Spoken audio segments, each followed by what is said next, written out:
Hey, this is good shit. Say that again. Yeah, I pissed off the nation of Canada, or at least 9,000 to the 10,000 people in Canada. Do you recall a couple of weeks ago I did an episode in my program called "The 2 Times We Invaded Canada"? Yeah. Yes. Okay, so I was curious to know, why was it the 13 colonies and Canada? Like, why was that the formation? So I started getting into Canadian history, and I rapidly found a lot of funny stuff about America pratfalling because we invaded Canada during the Revolutionary War and failed miserably and dramatically and hilariously. Then we did it again in the War of 1812, hilariously. So I wrote this episode on kind of early American Canadian history that I thought was very like, hey, Canada are good neighbors. And like, isn't this an interesting chapter of history? What I learned was that, not for podcast folks, by the way, my folks that listen to the Political Orphanage of Canada were great. For YouTube audiences, people that want to comment in the YouTube section, you can't be American and talk about Canada unless it is we're the evil Nazi country and you're like just kind of neutral. This is my interpretation of these interesting historical events. People were just so enraged at me for talking about Canada as an American, and the amount like you stupid fucking American. We don't the stereotypes about poutine are fucking bullshit, you moron. And I'm like, well, here's one I'll retire. You being really polite. How about that? That won't be a stereotype that I use anymore. YouTube commenters of Canada. But I think it might just be a YouTube commenter thing more than a Canadian thing. I love it when they get mad. They're just so adorable with their red little faces, and they're like, oh. To be clear, I think that might be a YouTuber thing more than a Canadian thing. I think that people that want to fight on YouTube at 3 p.m. tend to be the same personality type. I think it's a Canadian thing writ large. I think it's the entire country. I think they're all just maladjusted weirdos who can't win a Stanley Cup.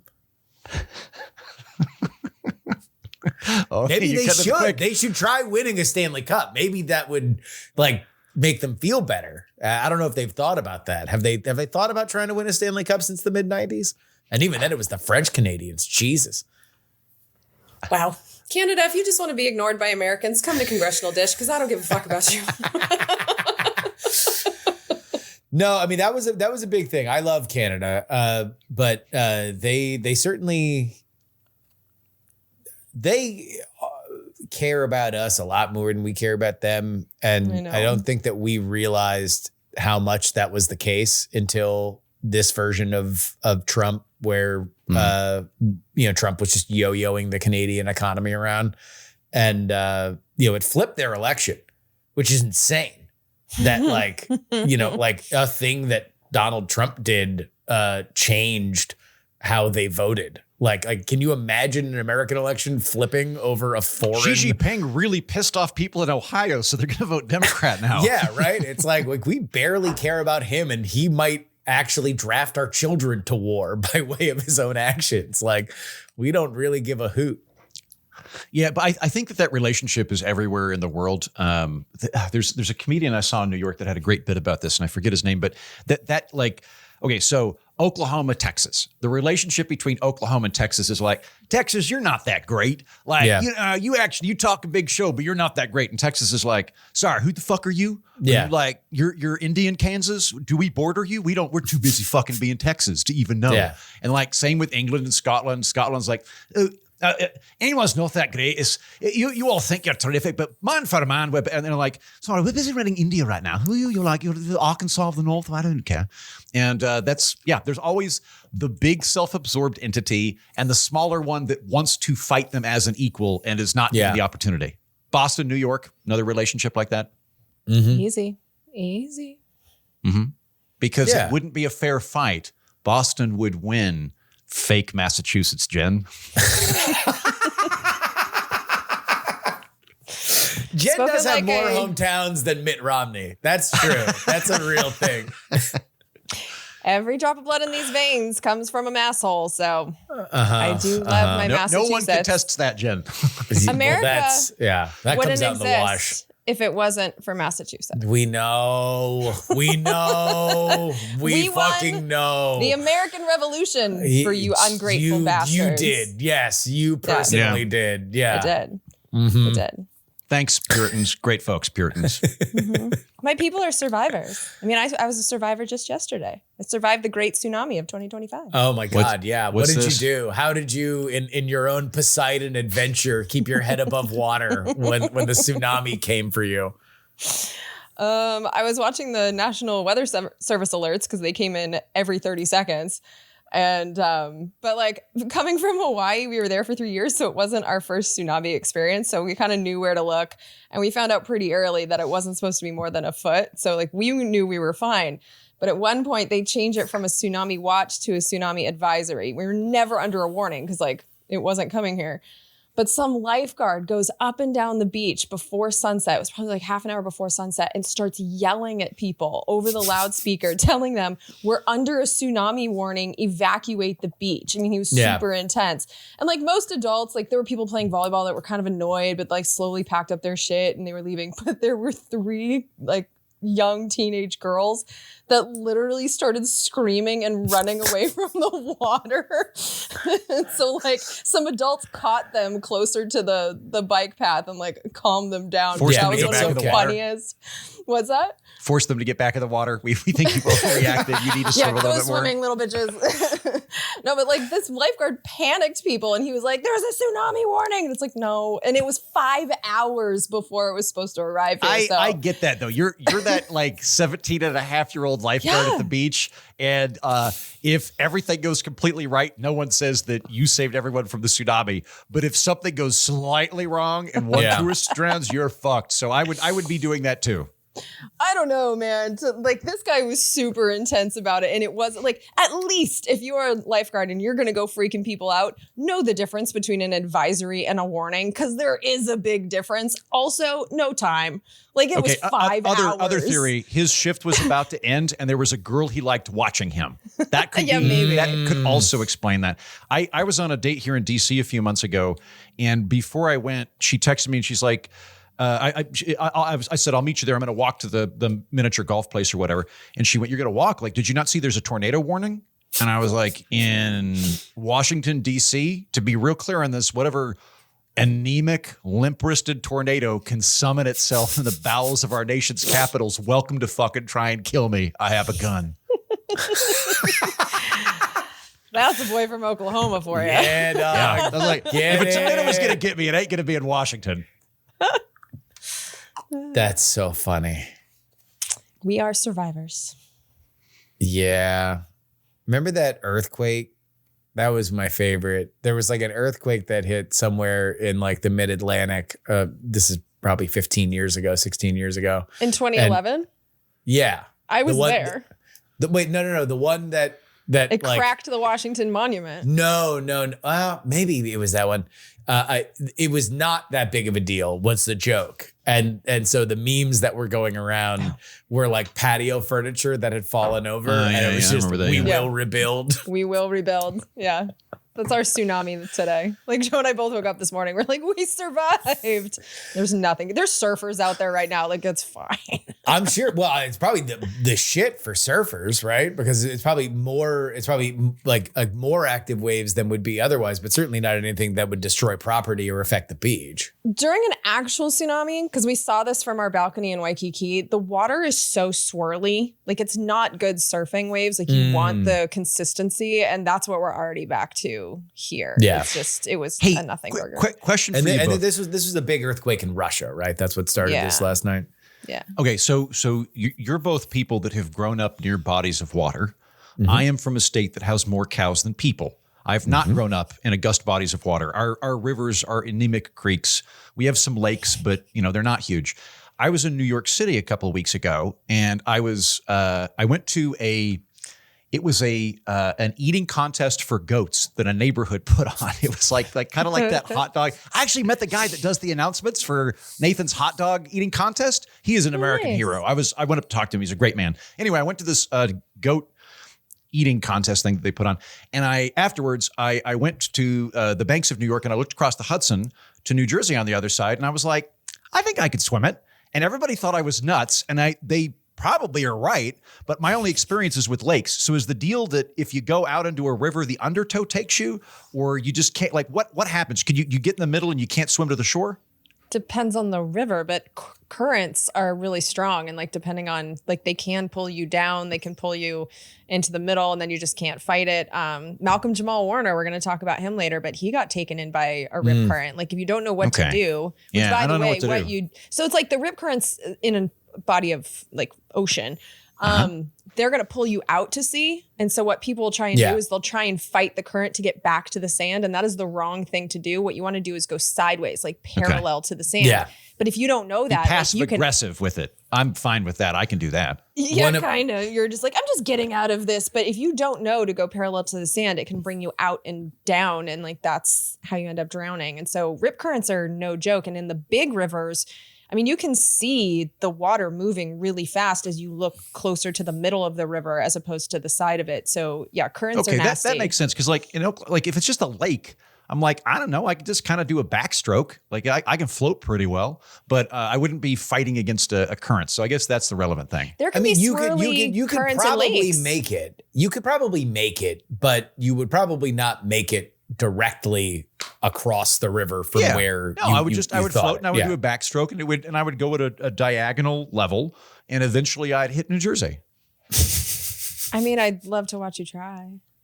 Thank you, Jen. Thank you. By the way, let me actually bring up an email now since you've mentioned your hometown. I got this disturbing email that came in this morning. Heaton said he would like to go back to Deer Creek High School as an adult, given he can no longer go to an exclusive Caribbean island for him to enjoy extracurricular activities. I guess it's a reasonable alternative since it's an affluent white high school district in suburban Oklahoma. To quote a Fox 25 article from March 2024, Deer Creek School District released a statement on Friday afternoon after a video was sent to Fox 25 that showed students licking toes during an event for the school's wonderful week of fundraising. Over $150,000 was raised by Deer Creek High School students for charity for them to see, quote, Edmond students licking chocolate, peanut butter, and other condiments off feet, armpits during their week-long philanthropy events. So if Heaton had to go back to Deer Creek, I bet those kiddos could have raised twice as much money for charity. My only question is Heaton on the giving or receiving end of this scheme, and just how deep in Edmond, Oklahoma is the Edmond, Oklahoma to Epstein Island pipeline? Jesus Christ. Okay, let me be very clear on this. When I go to high schools, I go for two purposes. I go to give speeches to youngsters to try and orient them in a good direction and give them beer and cigarettes. That's it. That's all I'm doing, is providing alcohol, tobacco, and advice to the nation's youth. That's it. I don't know what the fuck that licking peanut butter out of toast thing is. So you were not part of that on either end. You were not there for, when you were a student, the wonderful week of fundraising? I think so, but it was tamer. Deer Creek's way bigger now than when I was a kid. Like my graduating high school class was 118 people. So when I was there, it was a kind of demographic portmanteau of the pre-existing farmer community and the incoming dentist who doesn't want to live in Oklahoma City community. Yeah. So like I was a part of that crowd, and now it's all dentists that don't want to live in Oklahoma City community. So it's much, much, much larger. Like we were 2A, but we petitioned up to 3A so we could compete, but we were a very small school. I remember doing fundraising. I don't remember a lot of licking involved. Yeah, when I was on the student council, I wanted to get to. They wanted. I remember that the student council was going to get all the guys to shave their legs as part of it, and I wouldn't do it because I was insecure and 15. It was like, I really don't want to shave my legs as a boy in front of everybody in the student body, so just didn't do it. So I remember them doing weird shit like that. But the licking thing, I wasn't there for that. Because this was pitched to me, the person who sent the email, as like, this is a long-standing tradition in this high school that they do weird shit that may or may not involve licking things off feet and armpits. It's just that now we live in a multimedia, social media connected world that people are now finding out about it. Well, given that I graduated in 03, that longstanding tradition might have started in 05. So I don't know. I don't recall licking anything particularly interesting when I was in high school. So you are confirming here that you have not licked from a toe or armpit for money, for a good cause. even for a good cause. I have never done any of those things. Well, here's a PSA to all the rednecks out there. Jogathons. Jogathons exist. Do those.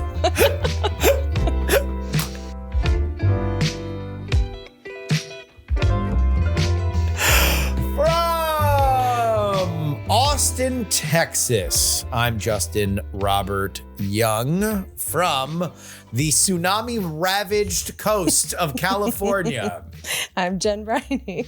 And from our nation's capital, Washington, D.C., I'm Andrew Heaton.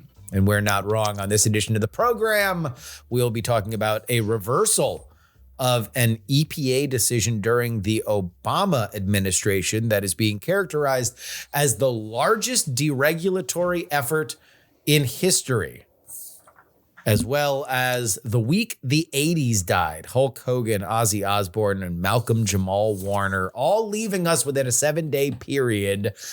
We eulogize the 80s. That plus your emails. By the way, the new map is out, the redistricting map for Texas. And Austin will go down to one Democratic district, and my neighborhood is now going to be represented by Michael McCall, the GOP congressman, when in a district that's warmonger that stretches way out west. It just grabs a little bit of the Austin metro and then swings it way out west. Who's the one Democratic survivor? We're gonna find out. We're going to find out exactly how much Lloyd Doggett really wants that seat, because it's going to be him and Greg Casar that are, they're going to primary for it, and we'll see who's got that dog in him. It's so fucked up. I love Greg Casar though. I like him a lot. I would imagine it's him. I mean, Lloyd Doggett's like 78 years old. So if now isn't the time to, especially for a guy who was the first person out on Biden to be like, hey, this guy's too old to run, for him to chase away a younger version of himself because he just really wants to stay another few terms that'd be pretty dark. But it would be so on brand for the Republican Party. Like, he is friends with Democratic Party. He is of the leadership. Like, it is something he would do. I wouldn't put it past him at all. But like, I've met Greg Casar, but even more than that, like, I've just watched him and I like what he's doing. He's a good dude. I think he's the next generation of the Democratic Party, and I hope they don't challenge him. Yeah. Hey, go ahead. I'm looking at this new Texas map, and it doesn't look as gerrymandered as I thought it was going to be, at least when I'm looking at the whole Texas state. But for the bottom of it, there's a sizable Biden crowd in southern Texas, around McAllen and around there, and they've got a new district, or they've modified a district. So there's just this little uvula splitting it in half that goes all the way from San Antonio to the border, just like just this little 3.5 lawns wide all the way down. So that one got gerrymandered to fuck. Congratulations, Texas state legislature, on that. And I can't zoom in on the city, so it's hard for me to see, but looks like Houston's had some tomfoolery. Well, the point was to shatter those districts. But I'm saying it doesn't look as cartoonish as I thought it was going to look. Except for the uvula. Yeah. Yeah. My takeaway from it is that two of the seats on the border were probably going away for the Democrats anyway. Like, those are districts that have been steadily redding, especially over the last several cycles, and really turned hard red during the Trump election of 2024. Democrats have kind of just lost their sway with a lot of those border towns. And so like Henry Cuellar, who was essentially running as a Republican as a Democrat, he's gone, or his district has now been subsumed. There's another one that's been subsumed. It looks like what the goal was to basically give the Democrats one seat per metro area, and then packing and cracking, baby. Rip the That's rest how of it it. works. Yeah. Rip the rest of it. Disgusting. Although that being said, I kind of feel like it was between the fact that Texas, because of irregularities with the 2020 census during COVID, the estimation is that they probably got 2 less seats than they were going to get anyway, based on population change. And they would probably get another 2 seats in the next redistricting at the very least. So it's really them kind of advancing them a payday loan on what was going to happen, especially since those 2 border seats are gone. But what's happening to the metros is unambiguous. They are. Okay, now I'm zooming in. This is amazing. District 35, which would be what? That looks like it's the southeast part of Austin, so it's probably further. You're probably in 37, Justin, but down in 35. If I'm reading this right, it looks like it stretches down to San Antonio. If I got that right, that's fucked up. I mean, our districts have been stretching to San Antonio. Yes, because this is definitely how people in Austin and San Antonio think of themselves, as occupying one neighborhood that stretches between the 2 cities. People are like, I live in the 35th district that spans from northeast San Antonio to southeast Austin. I don't think of myself as an Austinite or a San Antonian. Yeah, it's gross.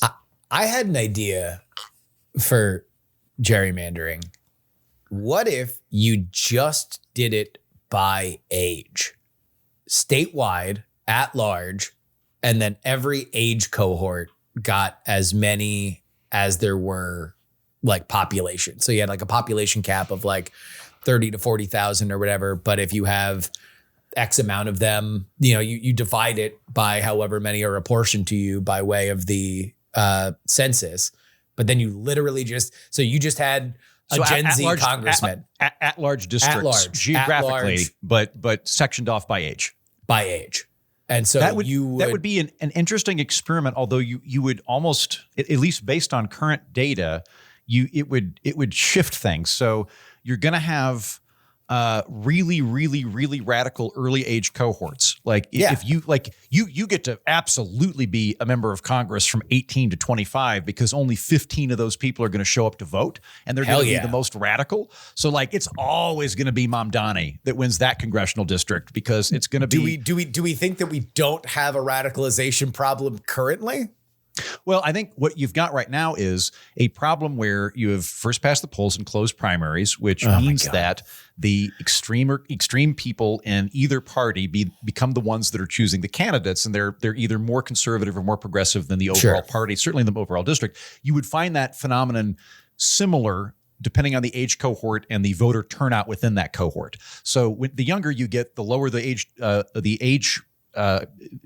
younger you get, the lower the voter turnout and the more radical the people participating in it. So you'd still see that phenomenon. I don't know how it would work with baby boomers, though. I think they've got a much higher a much higher turnout. So you'd probably see a different structure there. I think people would be more dialed in if they felt that they were voting for a congressperson that was specifically talking to their age cohort as opposed to the geographical thing, because that's obviously just been drawn within an inch of its life. Like I have no... what am I gonna, the only thing I would ever talk to my congressman about is if I had a passport problem to begin with, but it's like, I would like to have a conversation with somebody about the things that are affecting me, a 42-year-old man with 1 child. Like that would be something that if I was only speaking to a congressman that was representing people between the ages of 35 and 50, we would probably all have about the same things that we were worried about that we would like to see advocated for. One of the other things that would be interesting there too, Justin, is that the rate of independence is significantly higher for millennials and younger. The gains, it's a thing where 40 to 50% of the electorate is now registered independent. It shrinks as we get towards the presidential elections and expands out again. But those gains are primarily in people that are under 60, under 50.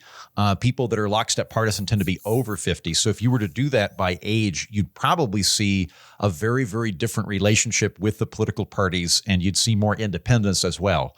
Just because it's not baked into millennials and under. Just to see a bunch of boomer politicians pretend to give a shit about anybody, younger than them. Just to shake up how people are getting elected. Oh my God. Yeah. They would like if you would be running for Boomer Congress, you wouldn't even have to pretend that you were caring for anybody else. We're already in this weird thing where the Democrats are terrified about never having a man vote for their party ever again. And so they have Eric Swalwell like lifting 80-pound dumbbells or an 80-pound bench press, to pretend that he has, an appeal with any kind of masculine audience. So it would be great. I love it when politicians pander. Politicians pandering at least shows that they give a shit. And it's embarrassing and funny. Jen? It's all fantasy. I don't care. Like, let's get on. Like, I don't know. We have the redistricting process that we have. This age thing is never going to happen.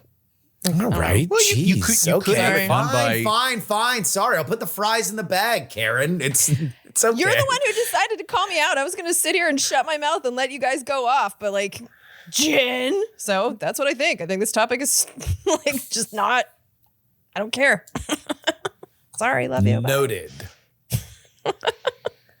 The Environmental Protection Agency has decided to revoke a key scientific finding it published 16 years ago that 6 greenhouse gases are a threat to public health and must be regulated under the Clean Air Act. Known as the endangerment finding, it is the 2009 scientific basis for which the EPA has regulated greenhouse gas emissions from new motor vehicles, as well as other sources of climate pollution. But Administrator Lee Zeldin announced on the Ruthless podcast Tuesday that the agency is revoking the finding, calling it the largest deregulatory action in the history of America.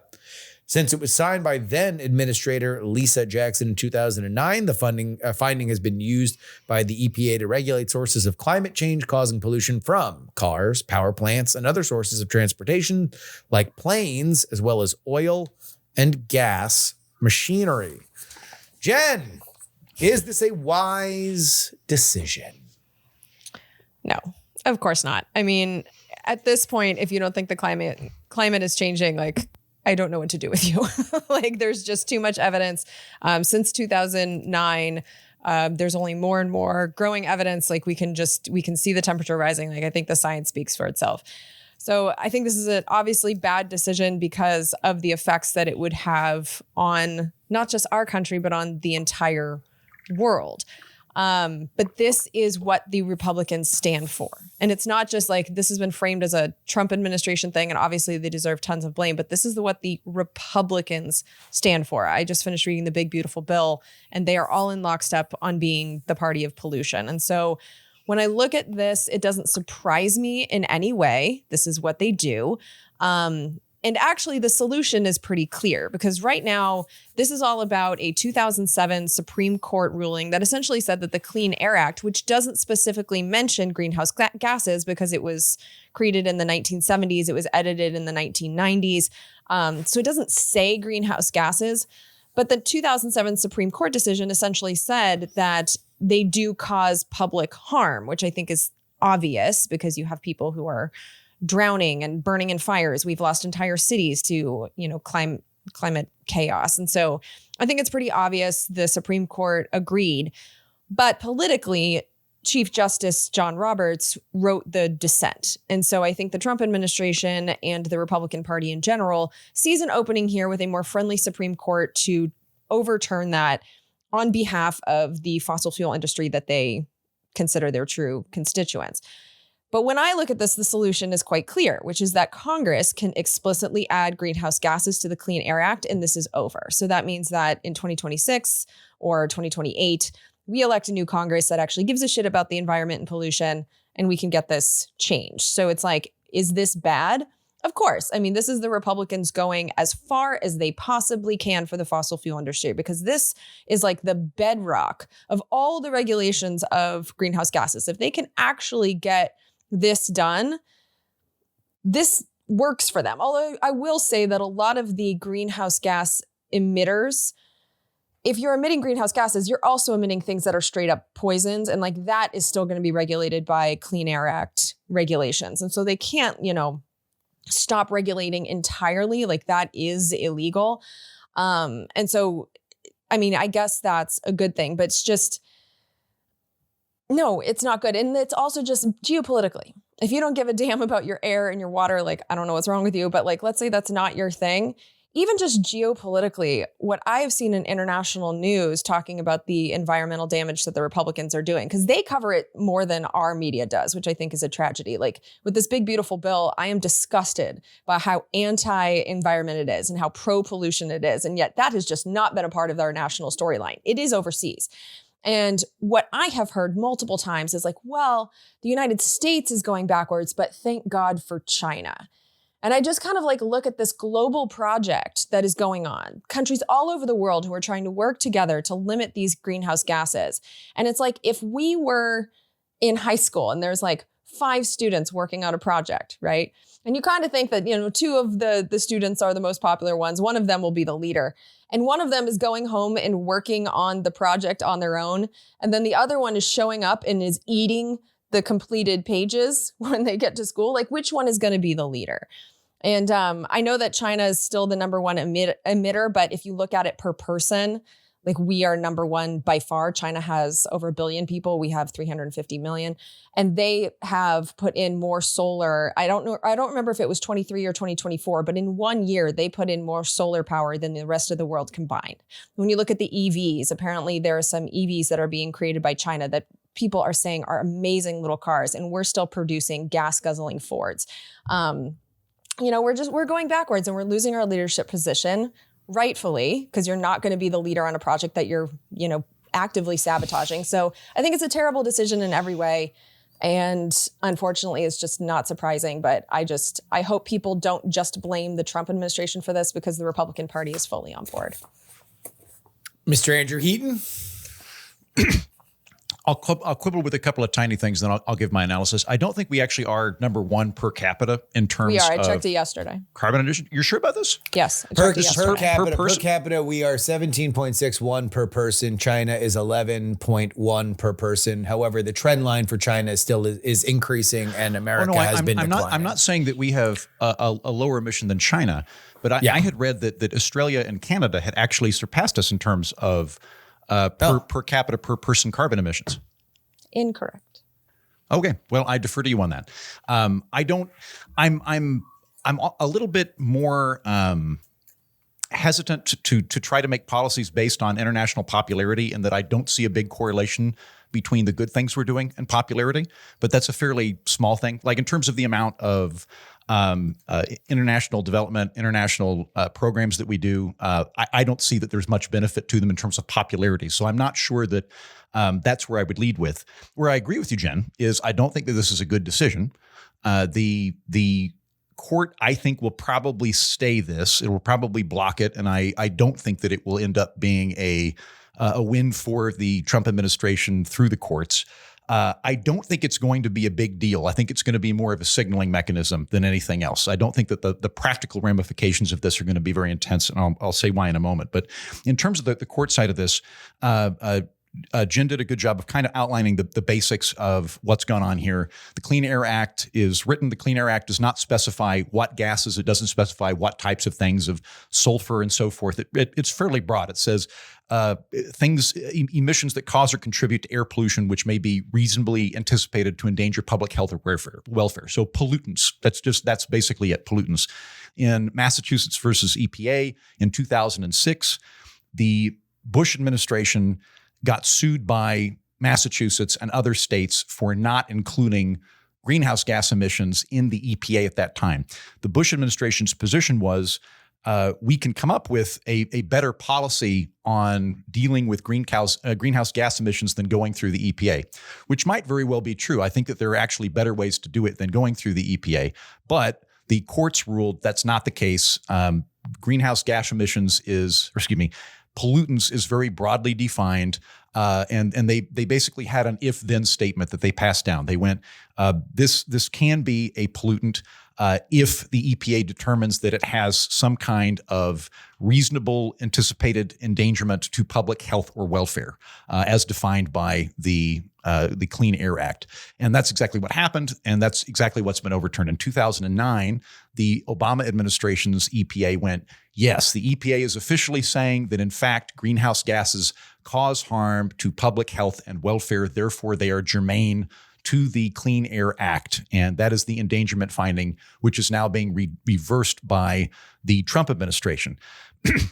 The problem that they're going to have in the courts is they're making the rhetorical argument that climate change is less catastrophic than its biggest worriers are portraying, and that there are better ways to handle it. And there's a decent conversation to be had about the severity of climate change, how bad it will get, and what trade-offs we're willing to do in order to stall it. That's a decent conversation to have. That's really not any part of the Clean Air Act or the preceding Supreme Court decisions. The Clean Air Act is not about trade-offs or severity. It's just pollutants. And pollutants are very broadly defined, and this falls under that. The Clean Air Act specifically determines pollutants as something that causes problems to economic values, personal comfort, and well-being. It's just the bar is extremely low to legally qualify as a pollutant in the Clean Air Act and as dictated by the Supreme Court. So I don't think that they have much of a shot on this. I think for the EPA to now, the Trump EPA to now go to the courts with a straight face and say, it's not that we've previously gotten things wrong a little bit, or we've previously exaggerated some claims, which would be a reasonable interpretation from administration to administration. It's that we were fundamentally wrong, that greenhouse gases cause any harm whatsoever. That's what we got wrong. That's going to be a real big hurdle to go over. And it's going to be very difficult, I think, to convince the courts that over the last 6 months, we've made this determination that actually greenhouse gases don't cause harms. Therefore, they're not pollutants. Therefore, they should not be regulated under the Clean Air Act. I don't think that's happening. I think even with the Supreme Court that they would end up siding against Trump on this one because it is so broad, such a low bar to overcome. So I think that this will probably be blocked fairly quickly. I don't think it's going to have a big impact for this reason.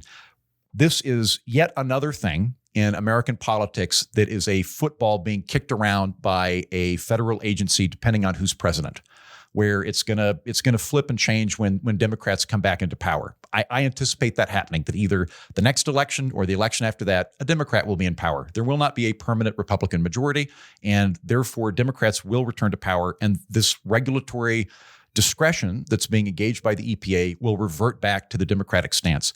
For that reason, I don't think that big things are going to come out of this in terms of pollution. There is a signaling element going on. There is a certain showing of values for the federal government, but it's a signifier rather than, from my estimation, a practical consideration. The reason I say this is the big things that the EPA regulates through the Clean Air Act and the endangerment finding from 2009 are, it has caps on, in effect, it has caps on how many coal power plants can be started up and how much emissions they can do. It has tailpipe gas emissions on cars. It has licensing necessary for factories and other manufacturing centers that create pollutants. And there's a couple of other things, but those are the really big ones. So where I'm looking at this, to start a coal power plant from start to finish takes 6 to 10 years.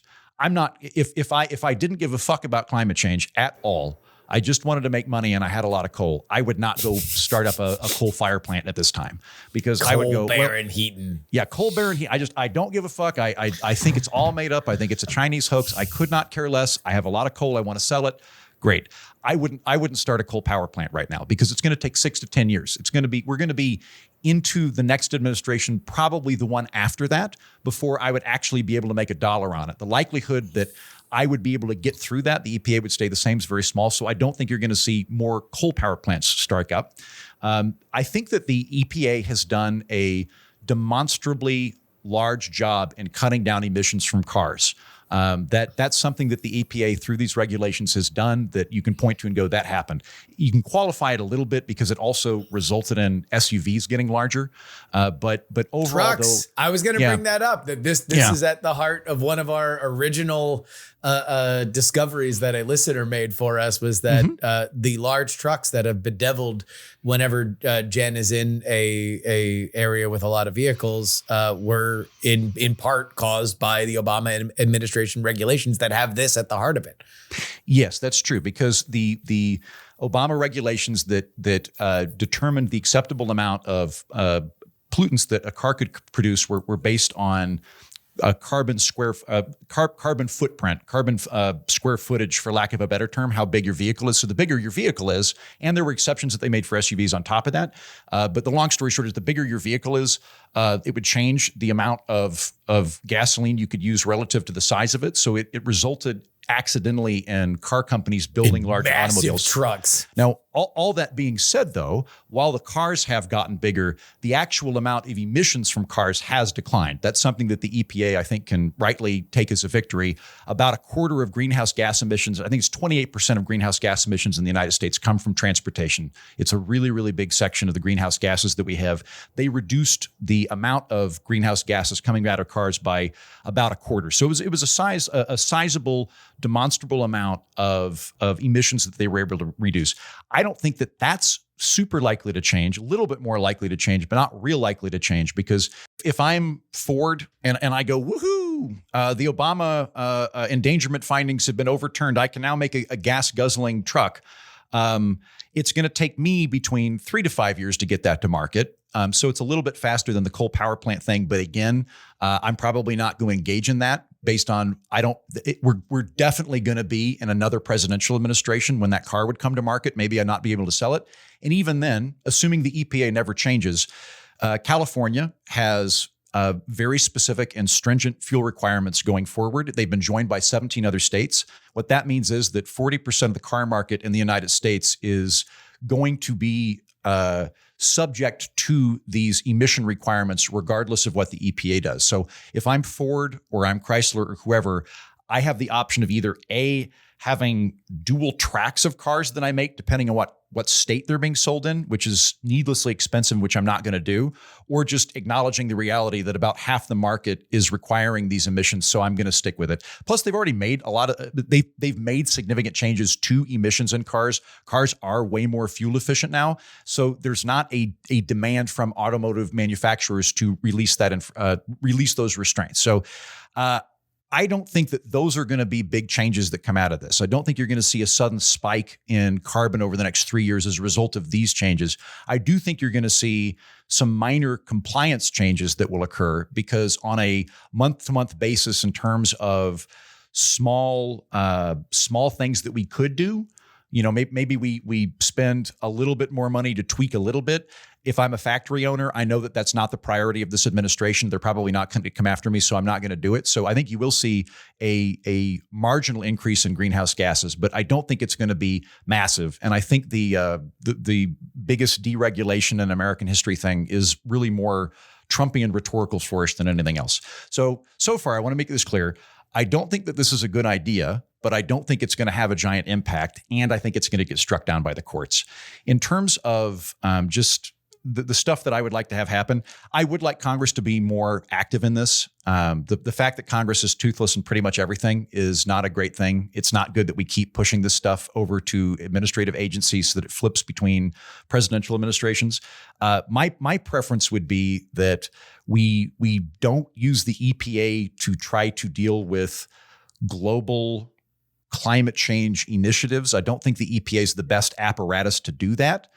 In that we created the EPA to deal with pollutants that have an immediate effect on health and water and air. That's a different phenomenon than a much more complex macro phenomenon happening globally. What I would do is a carbon tax. And the reason that I would favor that is I think right now there's a lot of cost going into the current fuel regime that we have that people aren't actually paying directly at the pump or through the supply chain. So Jen brought up damages that have happened by virtue of changing weather patterns, of fires, problems like that. There is a tremendous amount of money that is being incurred right now due to climate change that is an externality of the fossil fuels that we are using, and they are presumably going to mount, which means that we are precipitating greater and greater costs moving forward. So I would like a carbon tax to be the way that we handle that, because it would allow people to see the price that they're actually paying up front rather than deferring it so that they can make a decision on that. And I think that would be a more direct way and a more efficient way to bring down the carbon footprint. Now, that being said, I don't think anybody has an appetite for it. I don't think I would be like one of 3 people in the Senate that would be able to vote for such a thing. I don't think it's particularly popular. So I suppose the tool that we have right now is the EPA. And for that reason, I wouldn't have supported this decision, but I think it will get reversed. Yeah, I've been curious, to see what everybody's thoughts were about it, because obviously this is another move by the Trump administration to kind of, I think their goal is to reframe the administrative state on a level that even if you are going to see a pendulous swing back in another direction, that it would be hard to rebuild what they are going to try to take out of the purview of these federal agencies. So what's interesting to me now that we're just over 6 months in, so we at least have another year and a half or a little less than that before the midterms even, is to see just where that's going to land. This was heralded by conservatives as a pro-business situation, that these were overstretched regulations, and that it would not have an effect on clean air and clean water.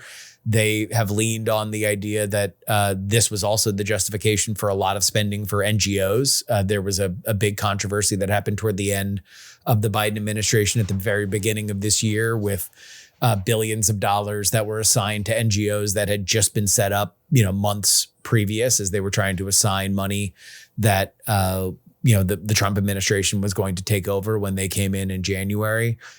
So, we'll see. I do think that it's a hard decision to explain to people, considering the rhetoric around it, which on the negative side is we're all going to die of climate change. And on the other side is that this was a gigantic scam that only hamstrung American businesses and paid Democratic NGOs.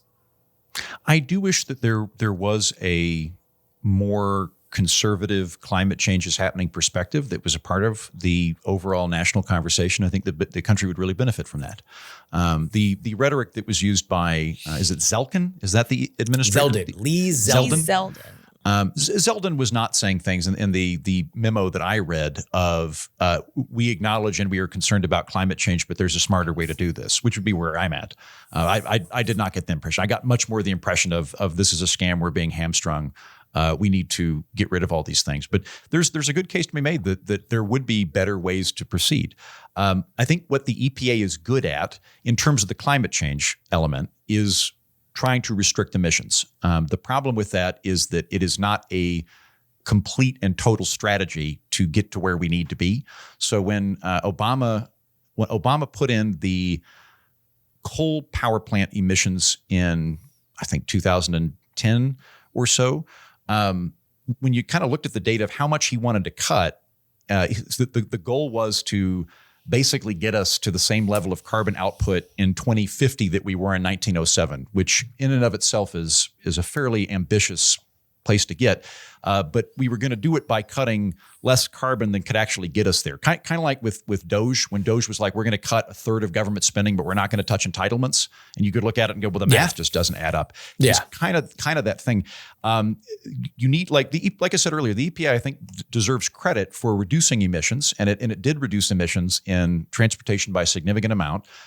While there are trade-offs, while there are opportunity costs, a significant driver in fuel efficiency over the last few years has been the EPA. So there are things that have come out of that, but you don't tend to be able to dictate innovation.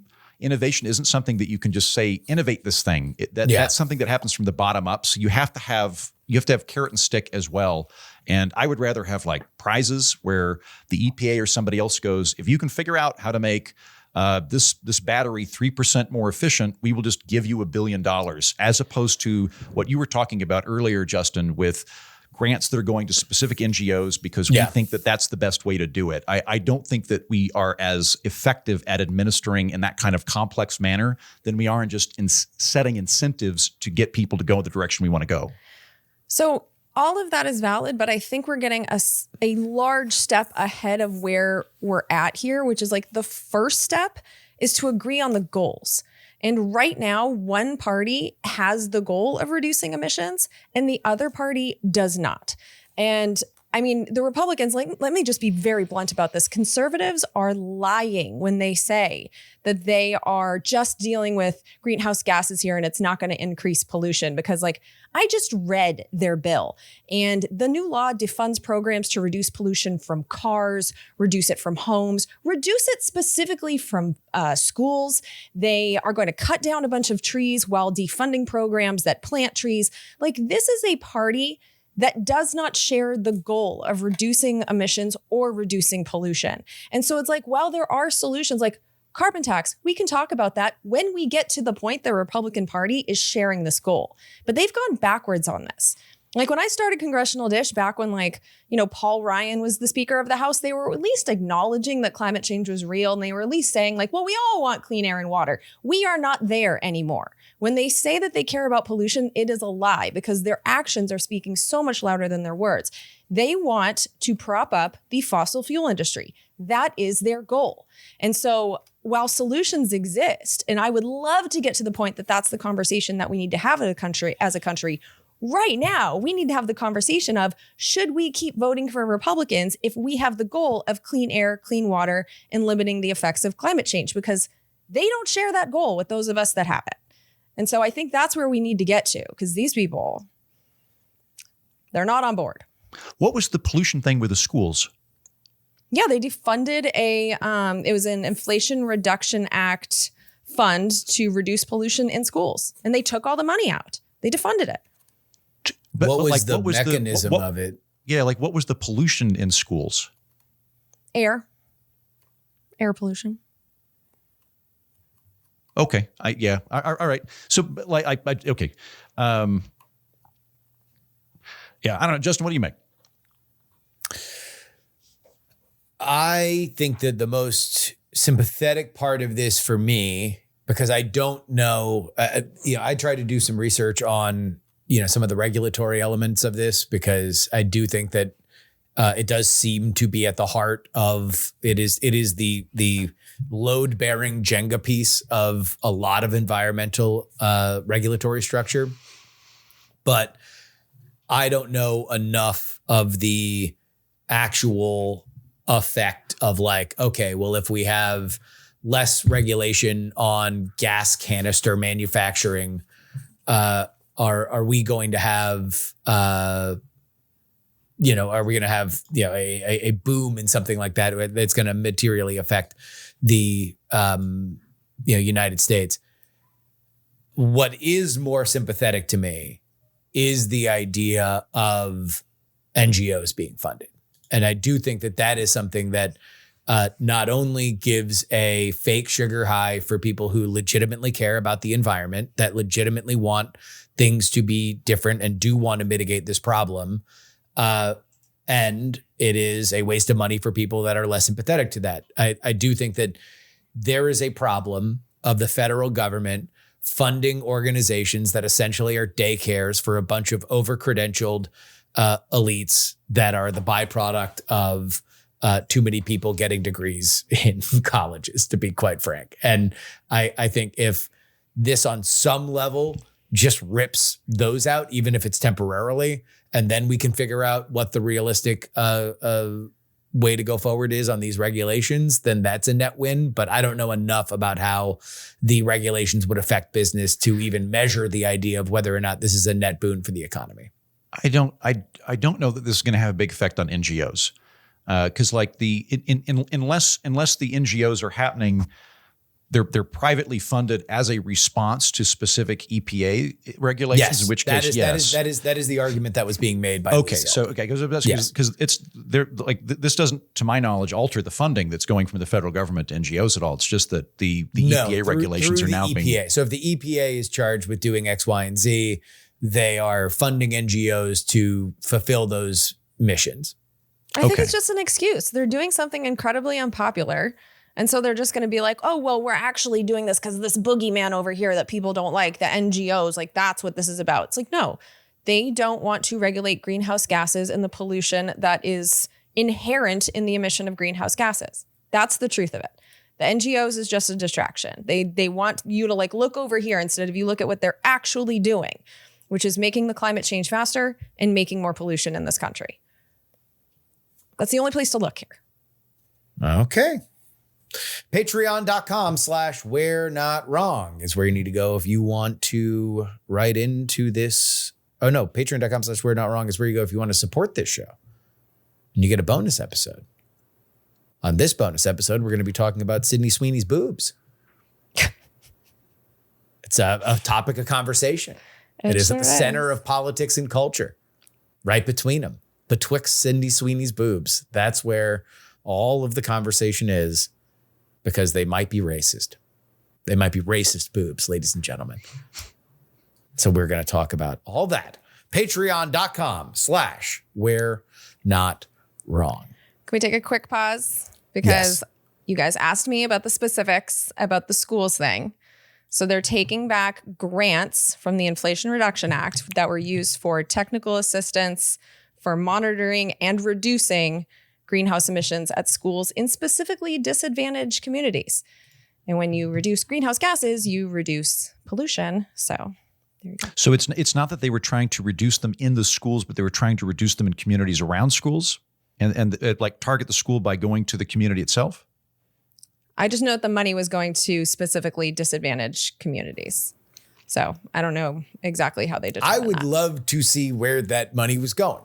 Because that is the kind of thing where that's the kind of NGO thing that I think, I don't know whether this is the case, but it's like, that seems like it could be, at least in other examples that I've seen, where it then just goes to an NGO that has a very, very, clear, a very, very sympathetic mission, and then nothing happens. That's just such a guess, though. It could also be money that's going to make schools more energy efficient and installing air filters. And if that's the intention, that's what the grant is. So it's like, if you want to follow the money and see where the grants go, that's one thing. But right now there is no grant because the Republicans killed it. Also, can I invite a listener to figure something out for me? I'm confident I've seen data that Canada and Australia have higher per capita carbon than we do. Is it like, are we looking at different stats? Like it's land use versus not land use? Is it something like that where I'm looking at a specific kind of thing? They do not. Per capita. Or is it that I'm outdated that they were maybe 5 years ago and then we came back around? Like that could be it. Per capita, Australia has a 14.1 carbon emission and Canada has a 14.34. The United States was at a 17.6 per person. All right. Yeah. I wonder where I was getting that data from, because I've definitely seen lists before that have Australia and Canada is higher per capita. So I'm wondering if that's some kind of additional externality that they're factoring in that's not in the same data you guys are seeing, or alternately, maybe I was looking at old data, like where we did surpass them where they surpassed us for a bit and then they came back down. I don't know. Well, let's talk about dead people, huh? Let's cheer up. Let's cheer up and talk about death. The passings of Hulk Hogan, Ozzy Osbourne, and Malcolm-Jamal Warner last week marked the true final death of the 1980s. Hogan, the muscle-bound hero who turned pro wrestling into mainstream Americana, died of cardiac arrest at 71. Ozzy, the Prince of Darkness, who survived bats, drugs, and reality television, succumbed at 76, only weeks after what was billed as the final Black Sabbath show, and they delivered on the promise. An honest musician. Thank you.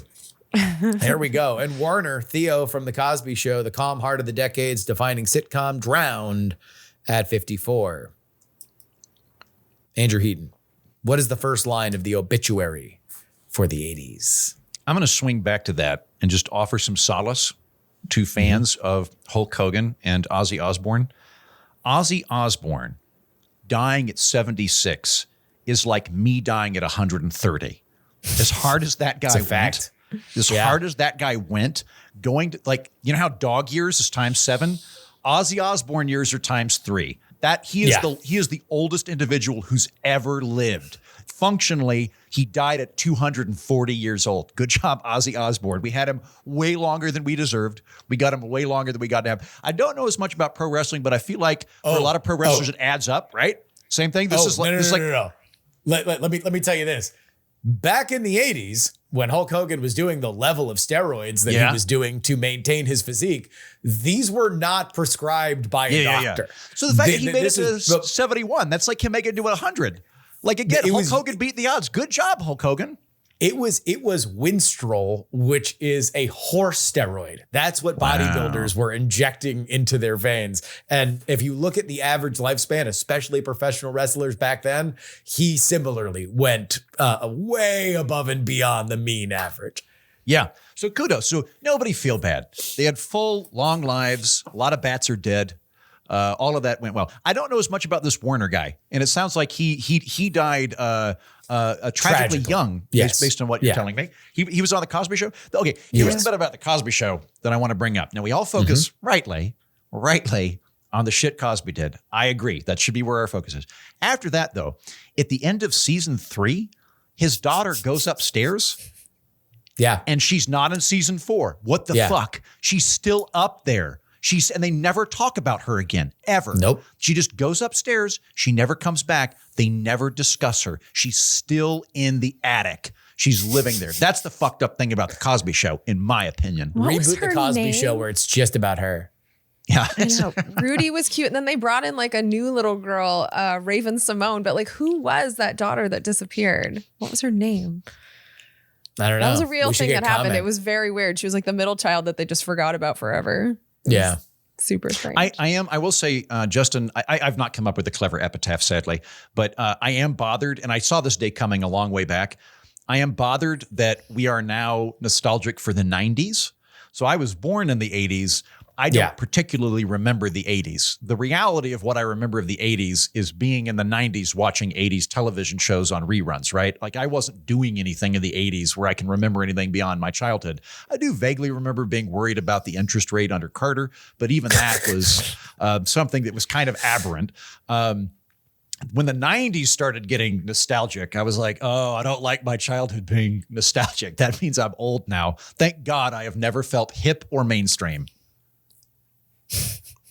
Jen, what do you think the 80s will be remembered for? So my first line would be play now, pay later. And I feel like there's kind of an aspect of that with all three of these people in a way. So like with Malcolm-Jamal Warner, which we have discussed, he was Theo. He was the son of Bill Cosby on the show. This was a show that I loved. And my dad loved it because he loved like it was kind of funny because, you know, this father figure, he was a smart father. He was a good father. Like my father hated The Simpsons and hated Married with Children, like all those shows because the dad was a doddering idiot. And then you have the Huxtables where, you know, Bill Cosby was this amazing dad, but then he also turned out off the camera to be a serial rapist. And even though like that'll always get you. It will get you. And, you know, Malcolm-Jamal Warner was a kid when that show started, so he can be forgiven for this. But the cast said nothing about Cosby being a serial rapist, even though it was a very open secret in Hollywood. Like people have known for years before the public at large did. And I think that whole thing cast a shadow on all of their careers. In fact, I don't think it. I know it because the cast got a huge financial hit because they lost the reruns. It was pulled from like Nick at Night and all the different, channels that it was being run on. And so they lost all of their residuals and it just hurt their careers being a part of it. So it's like, yeah, like you had quite the heyday on that show with the rapist, but you know, you paid later. And then if you look at Ozzy, I mean, his is so obvious. Like he was the ultimate rock star with the drugs and the drinking and all of it. And the day after he died, I was talking to Joe because I loved the reality show, The Osbournes. It's just like the best show for turning off your brain. And it was kind of the original reality show. And so certainly for celebrities, the idea of here's a past their prime celebrity that now you're going to watch in a different vein. It was a forerunner for all of it. Yeah, I remember an interview that they did. I think it was Sharon and Kelly, when they were first approached by MTV to just be followed around and filmed. They didn't really think much of it. And if you watch that first season, you can really tell they're just like living their lives and they're, little nuts. And so I was telling Joe about the the neighbor war episode, which still like it made me laugh just as hard when I watched it the other day as it did originally. And but when you watch the show, this was the 90s and Ozzy Osbourne could barely walk and could barely talk. And so it's like, yeah, he lived to be in his 70s, but what kind of quality of life is that when you're just like that damaged? Could he even bite the heads off bats at that point in his life? Because I don't want to live that long if I can't bite the heads off bats. He maintains that was an accident and he didn't realize it was a real bat. Like, who knows? But he maintains he would never do that to an animal. Now and he's based going on to get how to many confront animals, that bat in hell. I mean, based on the number of animals that they had in that house, like I do kind of believe that he's an animal lover and wouldn't have done that on purpose. By the way, the Osbournes were not in the 90s. That was a 2000 to 2005 show. So an early aughts show. Yeah. Oh, interesting. Well, it was still 25 years ago. And like, I just remember in the show, watch it. He mentions like Kelly was making fun of the parents because they were kissing or something. And he was like, oh, wait until you're in your 50s. And I was like, bro, you're in your 50s. Like you look terrible. So, yeah, it's just kind of like the drugs and the partying and nothing matters. Like he was just kind of proof that like, yeah, it does. And then Hulk Hogan, I mean, he was kind of a childhood. Where do we want to start? I know, right? He was kind of a childhood hero to all the boys in my neighborhood. And I grew up in a neighborhood full of dudes. And so that's how I kind of originally knew him. I wasn't a wrestling fan, but it was actually you, Justin, that forced me into my close encounter with Hulk Hogan. Because when we were at the RNC. Yeah, at the RNC. Yeah. You told me to get down to the floor because I hadn't done it yet. It was a whole process. You were only allowed down there for half an hour. You had to turn in your badge. And I was like, fuck it. And you were like, no, get down there. It's a moment in history. We didn't come all the way out to Wisconsin to get press credentials for you to not go down and experience the shit show that is the delegate floor. True. But there were free cookies at the C-SPAN suite. I was so happy up there. Yes. But I'm actually eternally grateful for you for pushing me into doing that because when I went down there, it was kind of a break. So there were 3 songs with the, the there was a live bands. band. Yeah. Yeah. And there was not much going on. And then in my last 10 minutes down there, Trump with his big ear bandage comes and sits in the crowd and everyone stands up. And I was facing away from the stage, even though I was standing right next to the stage. And I turn around and there's Hulk Hogan waving a giant American flag. And it was just one of the most surreal moments of my life where it's like, this doesn't feel like we are picking the most powerful person in the world. This is Looney Tunes. Mm-hmm. And so Hulk Hogan for me is just always going to be tied to that moment. He's always going to be a symbol of the Trump administration. And when I look at all of that, it also harkens back to the 80s because the 1980s, like that's how Donald Trump became a thing. Like his greed and the gaudiness and his policies, the market-centric governing, like that all really ramped up in the 80s with the deregulation and the tax cuts and trickle-down economics and anti-labor policies and the ignoring of health issues. Like AIDS was ignored in the 80s and pollution is being ignored now. And so I just feel like what's happening with the Trump administration is the worst of the 80s coming to perhaps absolute power. We will see what happens. But it's just kind of like you see this Hulk Hogan guy that he was a cartoon character. It was all fun and games back then, but now there's real consequences if you use him as a metaphor for the Trump administration. So I just like every one of these people I just looked at like, you had so much fun in the 80s. You weren't thinking of the consequences, but they are now being reaped in so many different ways. So I just a very play now, pay problematic, later. a very a problematic view of these 3 people.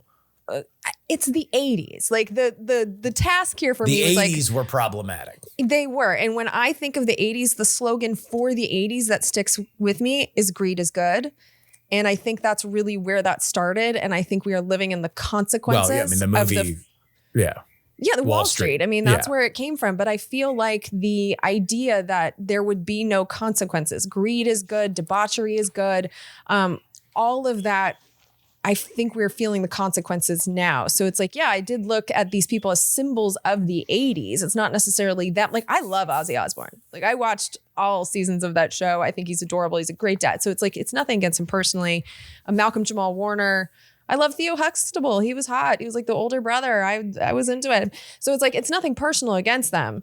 But when I look at them as symbols of a decade that I think we are now living in the repercussions of, I do see it somewhat negatively. I was have a sitting lot in that more to say C-SPAN about Hulk box with Hogan. I was sitting in that C-SPAN box with you and Justin. I feel like you were behind us though, or like, because I know I was sitting on next Justin's to right. Heaton when Hogan came out during the RNC. Yeah. Yes. Yeah, I was on the floor. That was it. Yeah, because I don't remember you being there at that moment, Jen. But like, I remember seeing Hogan on the screen and then looking over and seeing Trump clap, and I was like, one, this is the first thing that's made sense to me in 10 fucking months. Like watching this scene right here, this is the only thing that computes to me over the last 10 months of the political series. Then the other bit was a fun game to play is, how would you explain these moments to yourself in high school? Like I know. in 2002, I'd go, all right, so you remember that guy who does a cameo in Home Alone 2, who's a real estate developer? He will have a reality television show, and eventually he'll run for president where he will be endorsed by Hulk Hogan. Like, it would all sound crazy to somebody in the year, 1998, but there it is. It's funny because people will ask me what it was like to go to the two conventions. And that's the moment that like really sticks with me. And I still don't have the words for it. Like, I don't know how to describe it to myself now, just how weird that scene was. You know, it didn't feel and political. Like in the room that it went over like gangbusters. Like people were like freaking out. Like, because that was we talked about this a bunch, but like the RNC was so much more in the room. I'm not endorsing the politics. If you are just going to go by the vibes, like there was so fun. Genuine love with the RNC. And then the DNC was like mandatory fun. Everybody was terrified. And you will feel this joy. And if you don't, we will turn off the lights and throw you out of the building. You guys, President Biden will be coming on, as per standard, the sitting president of the United States. This is very normal.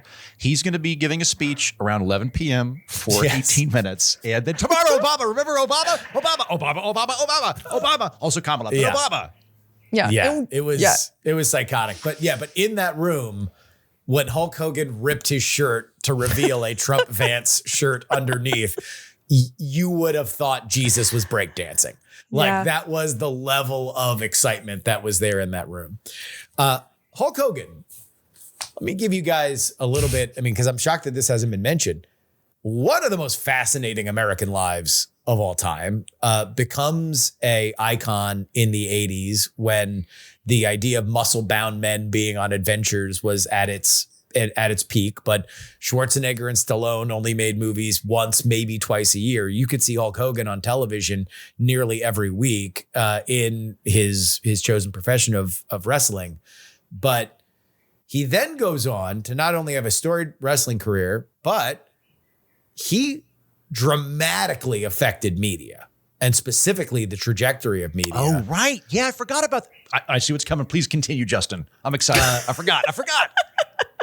Jen, do you know this? That he took down Gawker? He took down Gawker Media? Yeah. Yeah, now that you mention it. Yeah. So there was a sex tape that was leaked by Bubba the Love Sponge, the Tampa Bay radio host. Great governor. Of course you remember his name. Trust me, I know every inch of this story. So Bubba the Love Sponge and Hulk Hogan were friends, had been longtime friends. Hulk Hogan had been on a show 1.5 million times, right? Hulk Hogan, resident of Tampa, Florida. Hulk Hogan, for whatever reason, feeling down. Bubba the Love Sponge, in an open relationship, we can only assume, because Bubba the Love Sponge offered his wife for Hulk Hogan to have sex with. What Hulk Hogan may or may not have known was that Bubba the Love Sponge had every inch of his house recorded. And so there was a recording of Hulk Hogan having sex with Bubba the Love Sponge's wife, which presumably Bubba the Love Sponge was watching. We're going to assume he didn't have both hands in the air while this was all happening at the time. But this tape then gets leaked to Gawker. What wound up becoming a bigger thing than it would have been otherwise, because Peter Thiel, the billionaire, PayPal Mafia member, he has gone on to fund 1 billion different things. He was pissed off because another Gawker blog called Valleywag had outed him as gay when he did not want to be outed as gay. And so Peter Thiel was waiting in the weeds for an opportunity to sue Gawker for libel, to punish them legally for it. So Hulk Hogan sues Gawker. What they don't realize is that Peter Thiel is like, I'm putting all the money to run this down as competently as possible. And so it really redefined in a wild, wild west internet age what the line of libel and actual malice was. And they proved, at least to a jury, that publishing the sex tape they knew would be harmful, and they knew that it didn't have real news value, which it's very hard to win a libel case when you're a celebrity. But they did. Or a defamation case, rather, not libel. Save your emails. It was a defamation case. But yeah, that forever changed online journalism. Online journalism was going, especially Gawker at the time, was making a cottage industry of publishing sex tapes and embarrassing videos. Brett Favre's penis was published on the Gawker site, Deadspin. But it wrote some great op-eds. You got to give it that. Brett Favre's penis had some great op-eds. And I call him Favre. He was a Packer.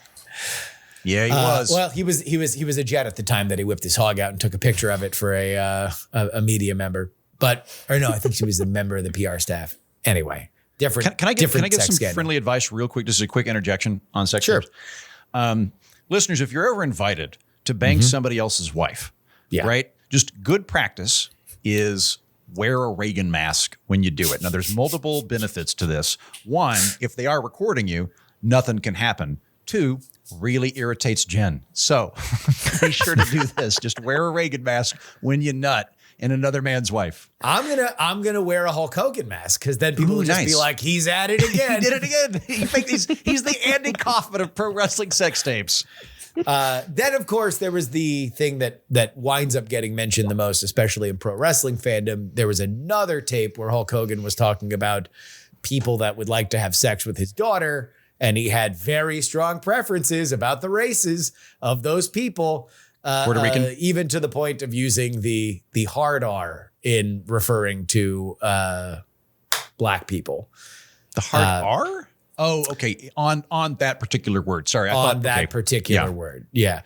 My favorite tweet at the time when this news came out on Twitter was that, as it turns out, let me tell you something, brother, was the radio edit.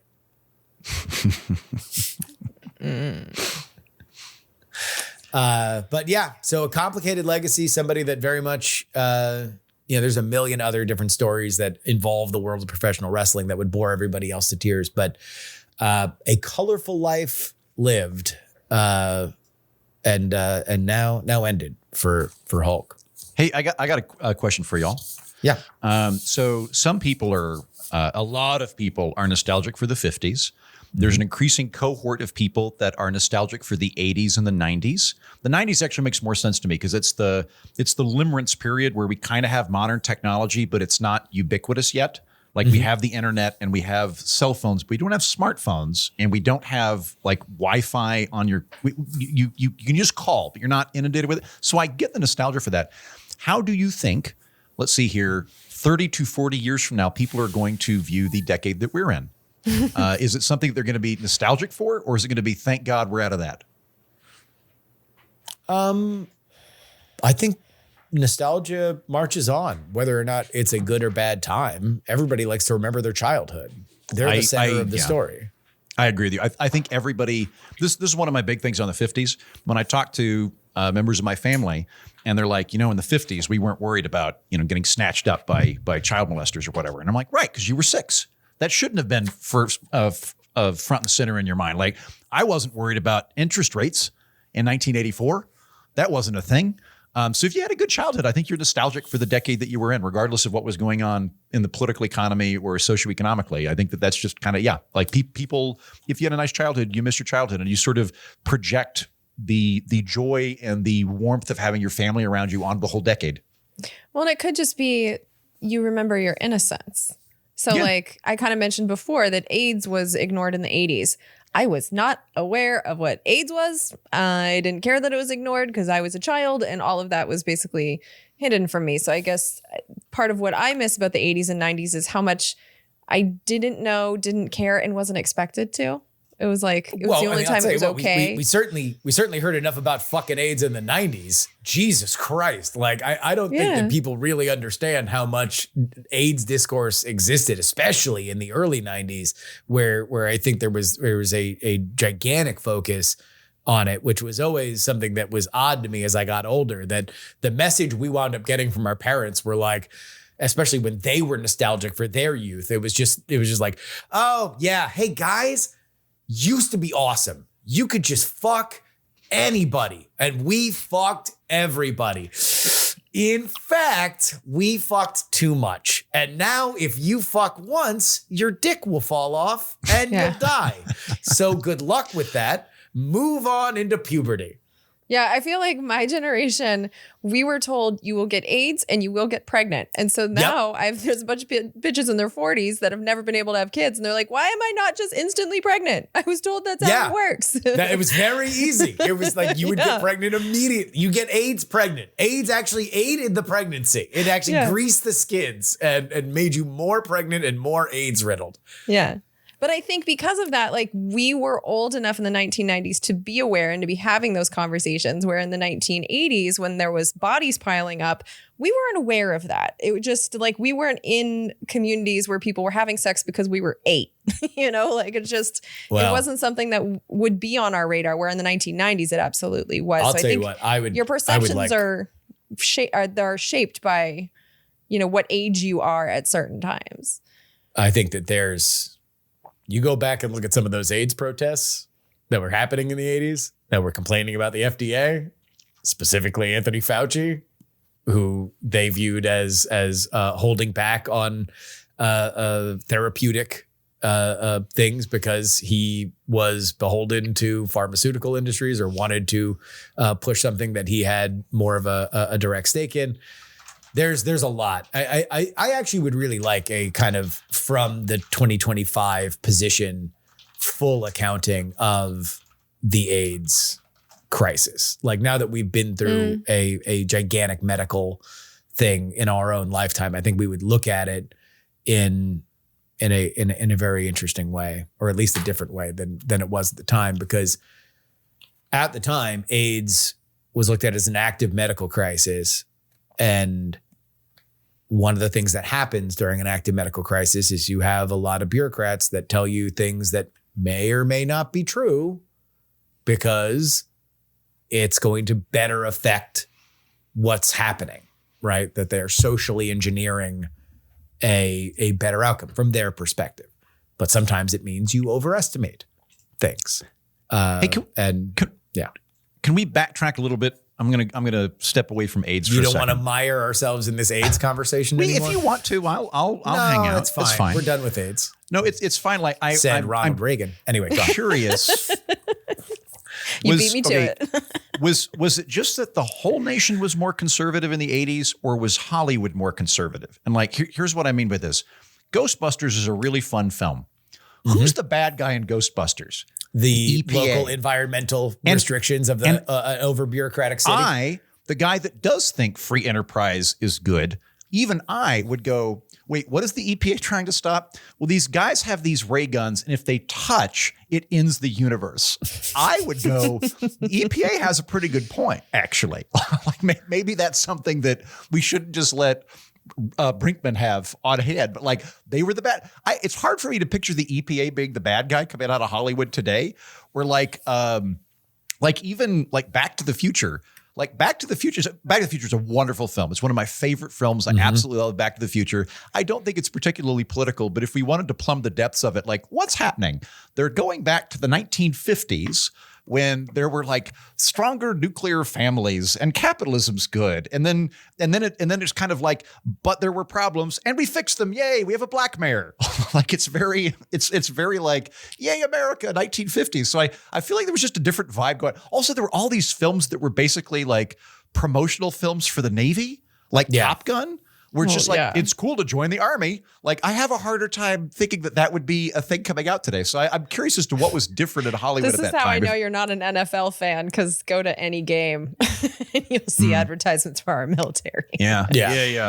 But I'm curious, or like even on like Saturday Night Live, like there was more of a balance there. So I don't know whether there was just more intellectual diversity in Hollywood, or if the whole country was just kind of in that ethos at the time. I don't know. What do you guys think?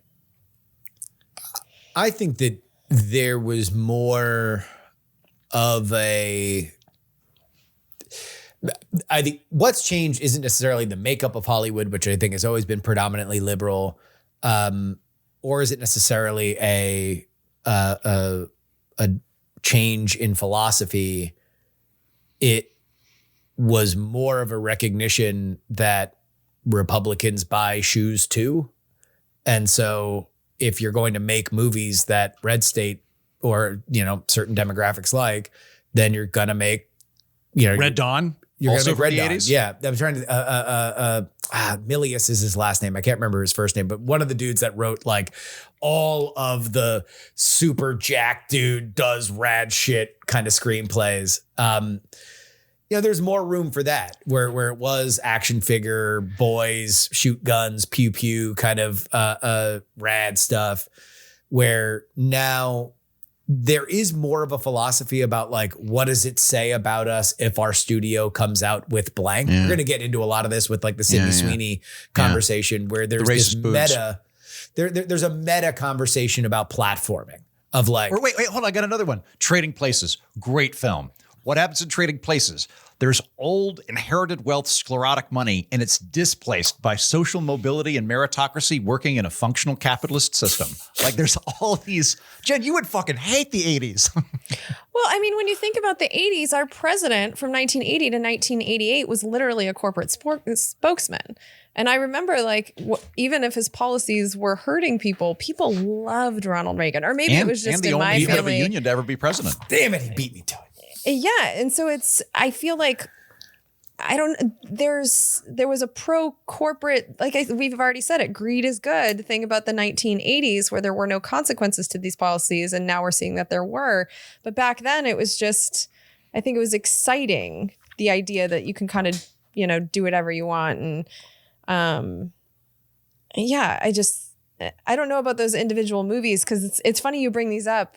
Because I also love Back to the Future. I've never thought of it that way. I was a kid when I saw them. I'm shoehorning it in right now. I've also never thought of it till literally this very moment. I don't think it is a political film, by the way. No, but it's an interesting thought experiment to go back to the movies of the 80s and to relook at the 80s from a more political lens because we were so young. It's hard for me to analyze something from when I was a child. But when I kind of look at the phenomenon of like the politics of the time, the Ronald Reagan of it all, I think he was kind of a snake oil salesman because he was literally a salesman.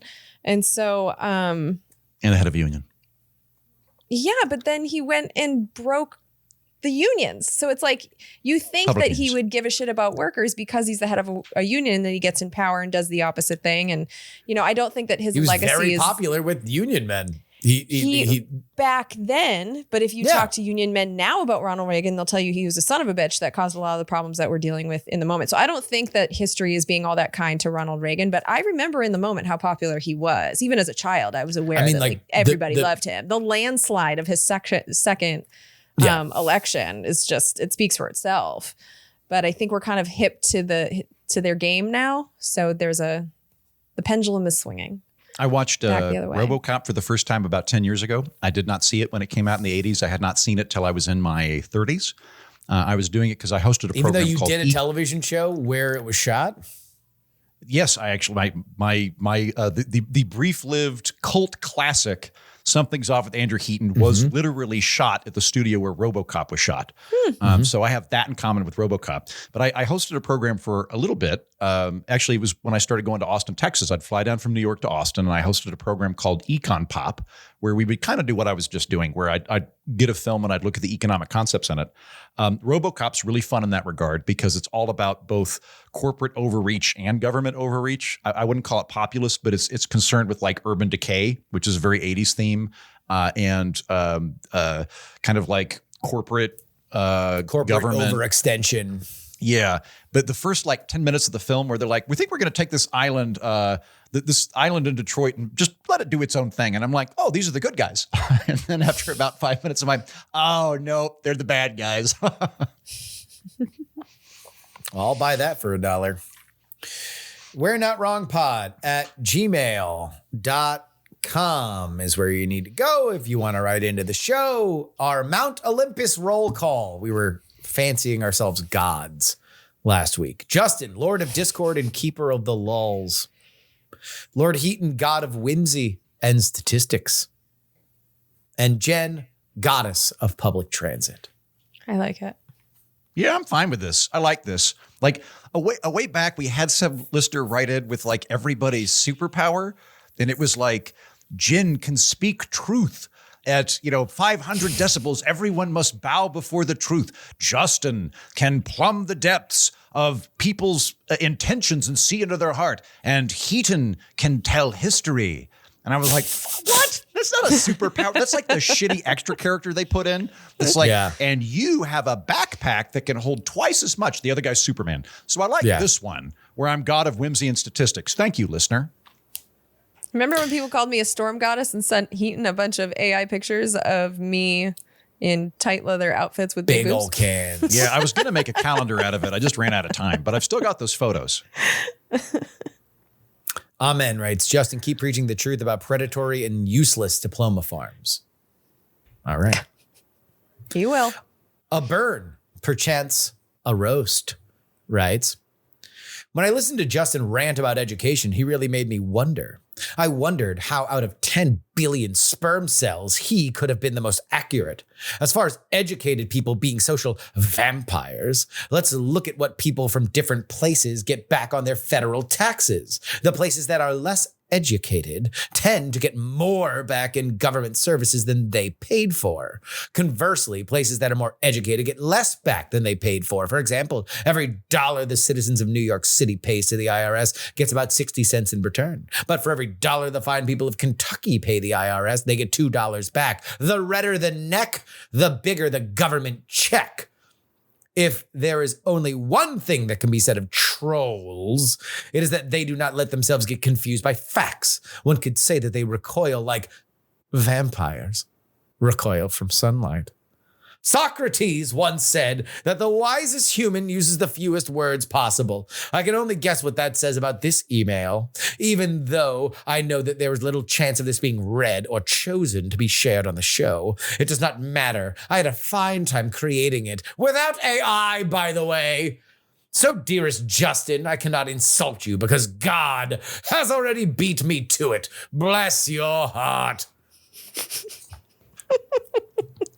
Justin, I kind of feel like that one was directed to you. Are you going to respond to that? I think he already did with that reading.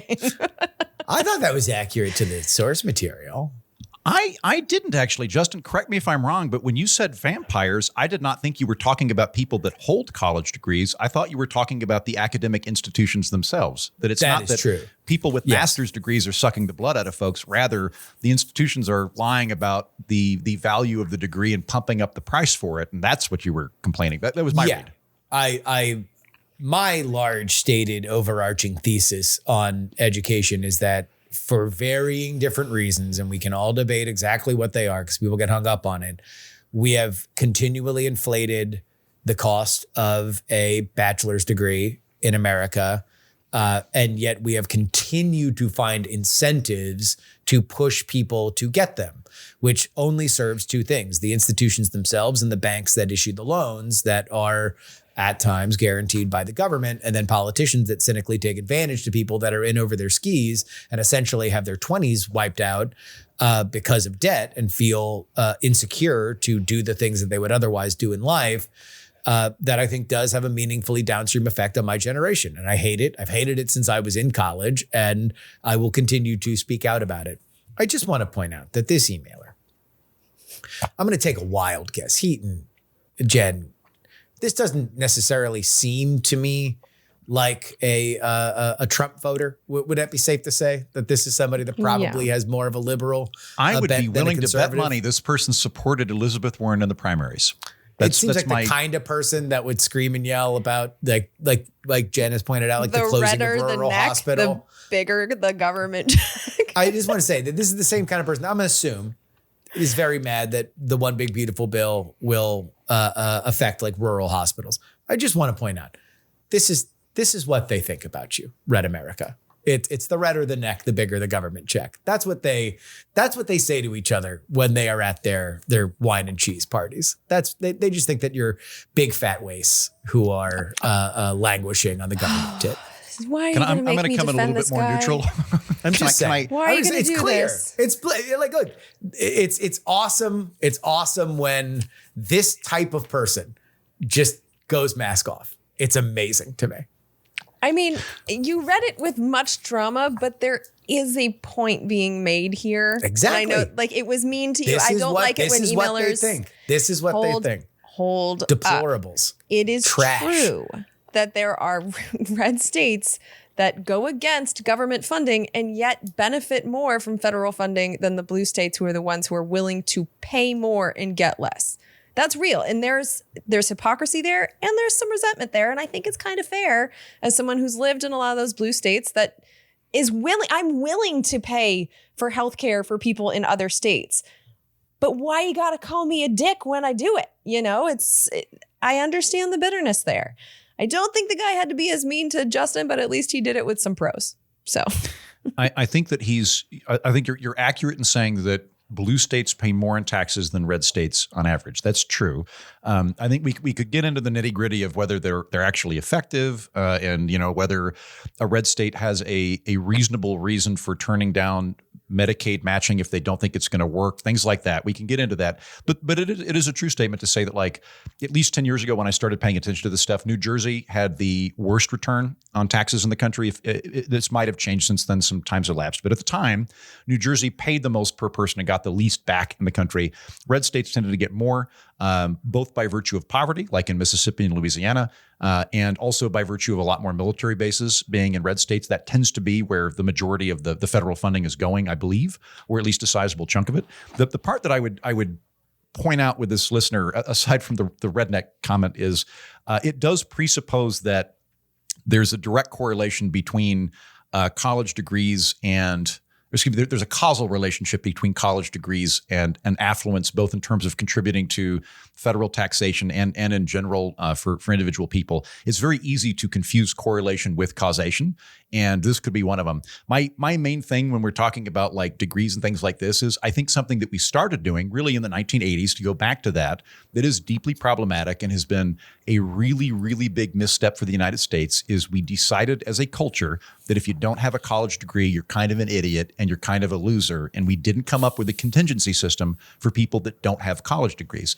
And I think the best way that we would look at liberal arts degrees, like everybody on this, or that I have, journalism counts as a liberal arts degree, does it not, Justin? No. Does it not? Okay. Whatever. Jen and I are liberal arts people. I think like I'm assuredly a liberal arts person. Okay. I did not get any fucking rigorous I would technical say training. I see a difference. Like a vocational degree is different than a liberal arts degree. Like there is a very good case to be made that if you want to become an engineer or a doctor or an attorney, that the education that's the prerequisite for that is a very good investment in your career. Like that, I think there's lots of that. For liberal arts people like me, I think that I look at liberal arts the way I look at Latin, which is if you speak Latin, that is an impressive accomplishment. You are almost certainly a well-educated individual, and I give you kudos for knowing Latin. But if you don't speak Latin, it doesn't mean you're an idiot. It doesn't mean you're uneducated. It doesn't mean you have knowledge. And I think that that's the problem that we started in the 1980s was it's not that education is good. It's that there's one specific means by which to obtain education, and that is a college degree. And if you don't do it, you're kind of an idiot. And we would be better to figure out a broader society that has lots of different paths forward for people to achieve middle-class ambition without necessarily going to college. But we also have to point out what happened in the 1980s, and going back to Ronald Reagan, we also said that it should be paid for privately by taking out loans from the banks. Like when I was a child in the 1980s, we were told that if you do well, you can go to a Cal State university and pretty much be tuition free. And it was Ronald Reagan that dismantled that. And when I was like, my dad talks about it, that like when he went to college, he was able to work at a grocery store and pay for his education. Like that's not possible anymore. And I think one of the reasons is that usury laws really don't seem to apply for student loans for whatever reason. Like you can get charged these insane interest rates where like you pay your loan back over and over and over again and you're still underwater. For some reason that has been allowed. That wasn't a thing when our parents were getting their education. So it's like to shit on the degrees, I don't know. I feel like my degree, maybe it's not necessary for me to do what I'm doing, but I did learn the difference between primary sources and secondary sources. I did learn the basics of editing. I did learn how to read a bill, which is kind of essential for what I'm doing, even though I got what some people would consider a worthless liberal arts degree. It wasn't worthless to me. And so for the people that want to get it, we've also put up enormous financial barriers that serve as handcuffs for the rest of people's lives. I don't think the degree is the problem in that equation. I think the finances are the problem. I think we might be shitting on the degree more than is. Aren't the majority of those loans, though, federal, like they're FAFSA grants, they're subsidized by the federal government? Like the majority of them aren't private. They're public. Are they not? Not necessarily, no. And in fact, in the big, beautiful bill, they're pushing a lot more people into the private banks. They're actually making it for graduate degrees and professional degrees. So after bachelor's degrees,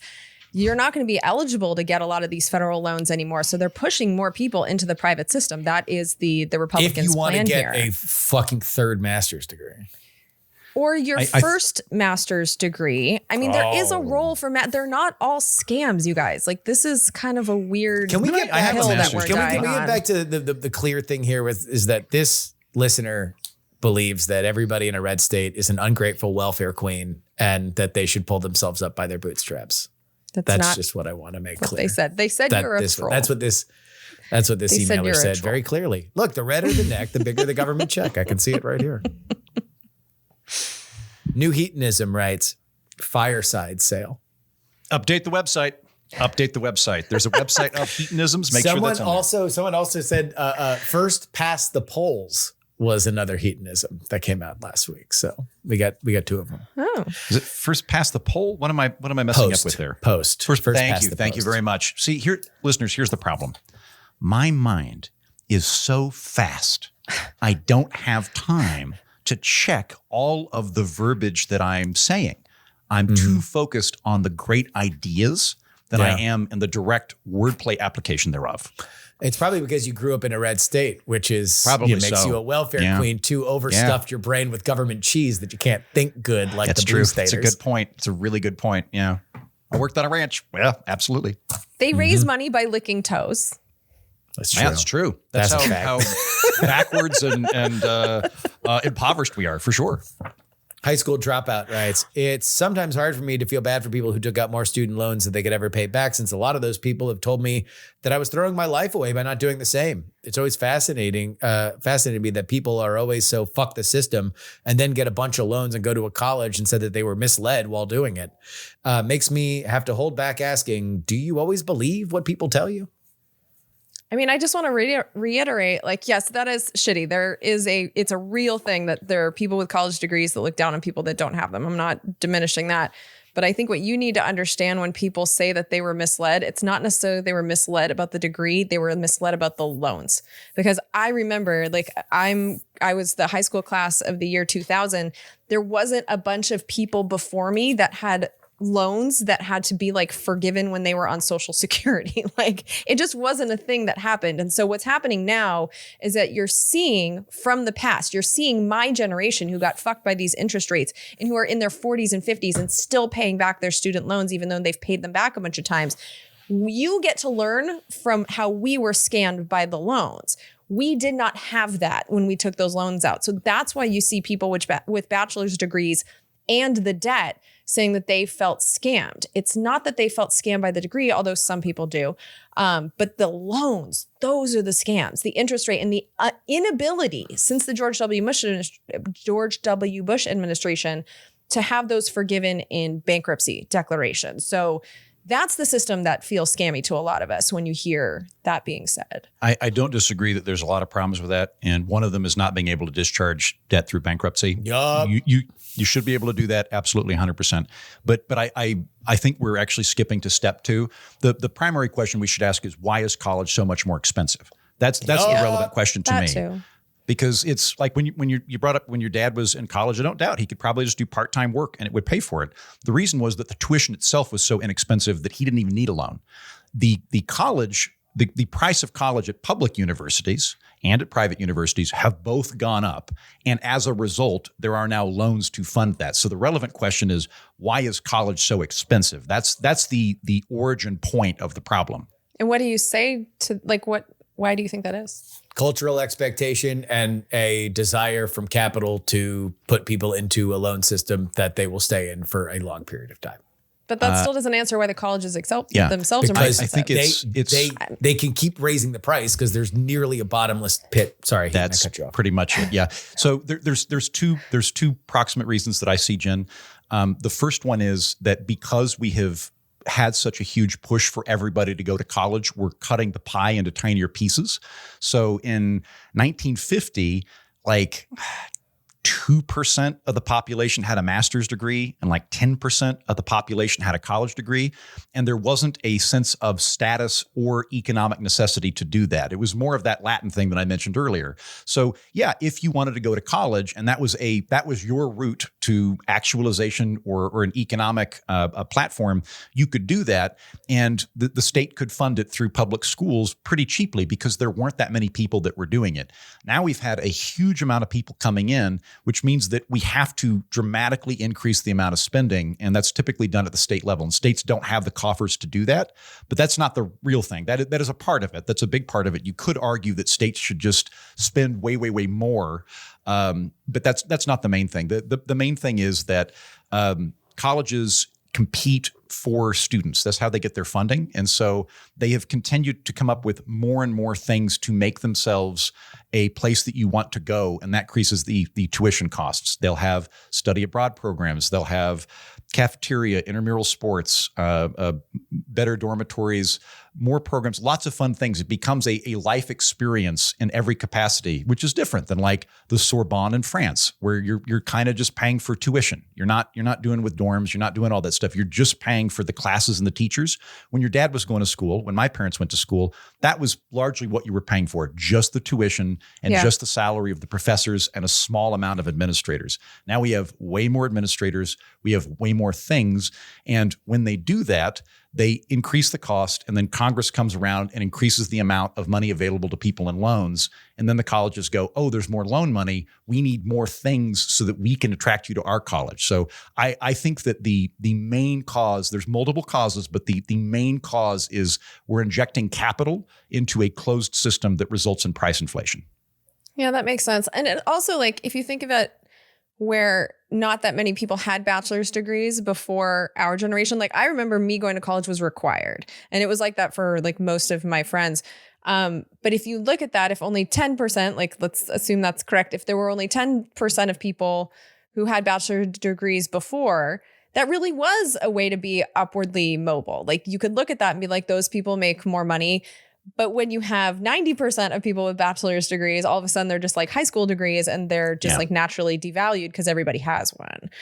So yeah, like I said, it's not the degree, like the education, the degree that the 4 years of study you get for the degree, that's not the problem. There's a lot of different things. I still believe that the education matters and helps people. It's fine. It's fine. It just education and knowledge are good, but like it does not need to cost that much. So something I think you're alluding to, Jen, which is a part of the issue as well, is if the value of a college degree is a positional good, then you can't universalize it.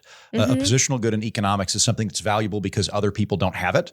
So if that is the value or a significant value in a college degree, it can't be universalized. And I think that's one of the problems we have, where if you go to college for 3 years and you drop out, it's worthless. It's the certificate that has that market signal. That's the valuable thing from an economic perspective. And so it won't work if we just try to get everybody to have a college degree if the value is, I have a college degree, so I stand out. Yeah. We're Not Wrong is a production of Dog and Pony Show Audio. Our editor is Will Saddleberg. On PX3 this week, we have Dan Turrentine of the Two-Way Morning Meeting. He is going to go through all sorts of his perspective on the Democratic Party. It's a really, really great chat. And then we talk with our friend Jennings on Friday's edition about FEMA conspiracies. I'm going to tune into that. I really want to hear you talking to Jennings about FEMA conspiracies. That sounds a lot of fun. It's good times. Heaton, what's popping on the ORF? I've got a fun two-parter this week. Do you remember last week before that, Trump was threatening to fire Jerome Powell, the chairman of the Federal Reserve? Of course. That made me go, what the fuck did they do? like I use that term a lot, but in complete intellectual humility, I don't, or up until I did this episode, didn't really have that good of an understanding of the Federal Reserve. So I've done a 2-part episode this week. The first episode's already dropped. By the time people hear this episode, both will have dropped. I bring on Jeremiah Johnson, who will be filling in for me next week from the New Liberal podcast to come on and explain, what does the Fed do? How do they set interest rates? Like when we say they set how do they do that? Do they just like open a window and yell interest rates are 2%? How does that work? What are the purported aims of the Federal Reserve? How are the operations by which they achieve that? And then Jeremiah makes the case that they do a pretty good job, and that the worst thing you could do is make it non-independent by having it subject to the president or Congress, or alternately get rid of it.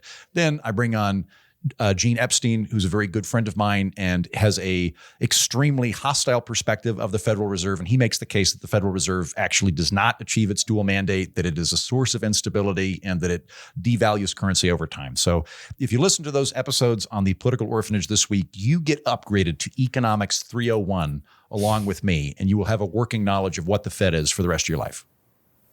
Jen, what's on the congressional dish for at least a minute and 15 seconds?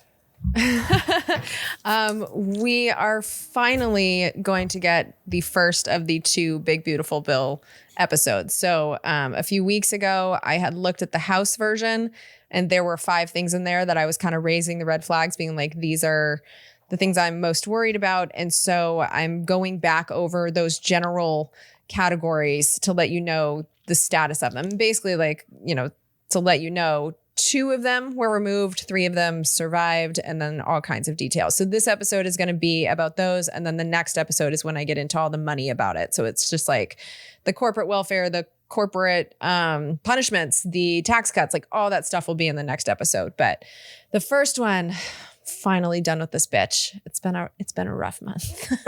Jen, you got to vamp for 45 more seconds. Justin's not done peeing yet. Continue. I know the video, people were like, why is that chair empty? No, just the process of reading that 840-page beast, and it's brutal. Can I ask a couple of dumb questions about this? Please. So, okay, is this, I realize that this is a giant bill that has a ton of stuff in it. Is it a regular bill in the sense that it went through the standard legislative process, or did they have to do that weird thing where they're like, it's not actually a tax bill, therefore we can do it through the chaplain or whatever? Like, is it a straightforward bill? Well, so that's not a thing. Yes and no. Yeah, but they have like reconciliation and shit. You know what I'm talking about, right? Yeah. And so they did do it through reconciliation. So it was kind of a gimmick. Like, this is a process that I think has been bastardized beyond anything that it was intended to be, because from what I understand, it was supposed to be for just like making budget edits. Yeah. And so that's why it's allowed to get around the filibuster. And so because it's allowed to get around the filibuster, they're trying to shape the bills to match the process. Yeah. And instead of using a proper process to get their policies through. So there's certain things, like there's some regulations that they wanted to kill. They wanted to repeal them forever and ever, but they couldn't do that because they were using this funky process. And so they just put a moratorium on enforcement for 10 years. And then there were things that had to be taken out because they were policy and not related at all to the budget. So it's a process that's allowed, but it's not how you're supposed to be making societally changing decisions, which this is. This is a really, we're focused a lot in the media on the tax cuts, the financial sides of this. But in this first episode that I'm releasing tonight, I think this is going to change who we are as a country in some fundamental ways, at least for the next few years. There's enormous policy implications for what they funded and how. And that's not how it's supposed to be done, through a reconciliation process. And just the fact that there was so much, like in today's episode, it's going to be about the enormous amount of money that goes towards ICE for, like kidnapping people, shipping them to other countries, like, all that. We know what's going on there. That's at the heart of our FEMA episode. Well, there you go. So, but like that's in the bill. There's environmental stuff. There's health stuff. There's tax cuts. There's student loan changes, which I think are going to be huge. And no one's even talking about that. So it's just, there was so much going on in this one bill. This is not what the reconciliation process was for. But to be fair, this is also how Obamacare got through and how the Inflation Reduction Act got through. Like they keep doing this to get around the other party instead of working with the other party on the stuff that they agree on. So there was a process here. It's a broken process, but it's not.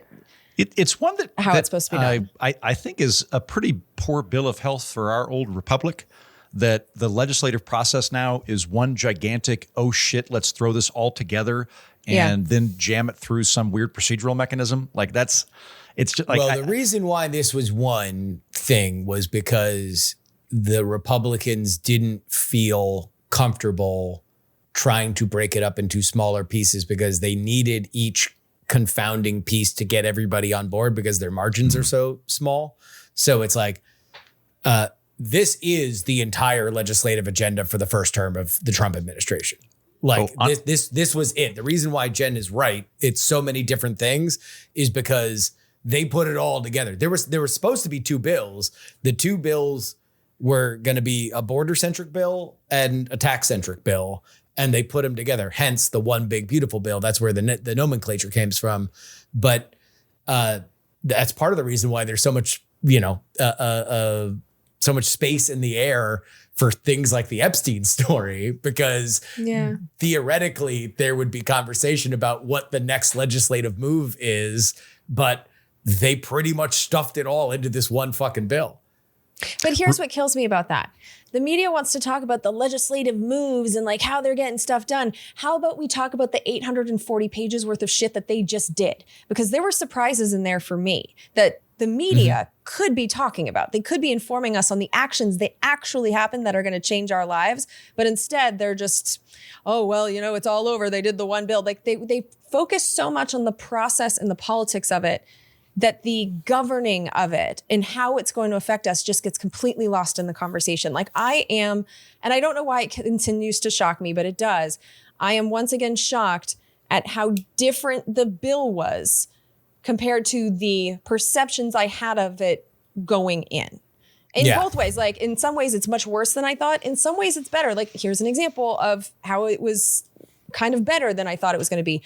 The Democrats keep saying that this is only tax cuts for billionaires. They say it over and over again. Like all the stuff they're doing, it's just for billionaires. Bullshit. I'm getting a tax cut. You're getting a tax cut. It's not just tax on tips. It's not just for people that are, servers or whatever. It's all of us.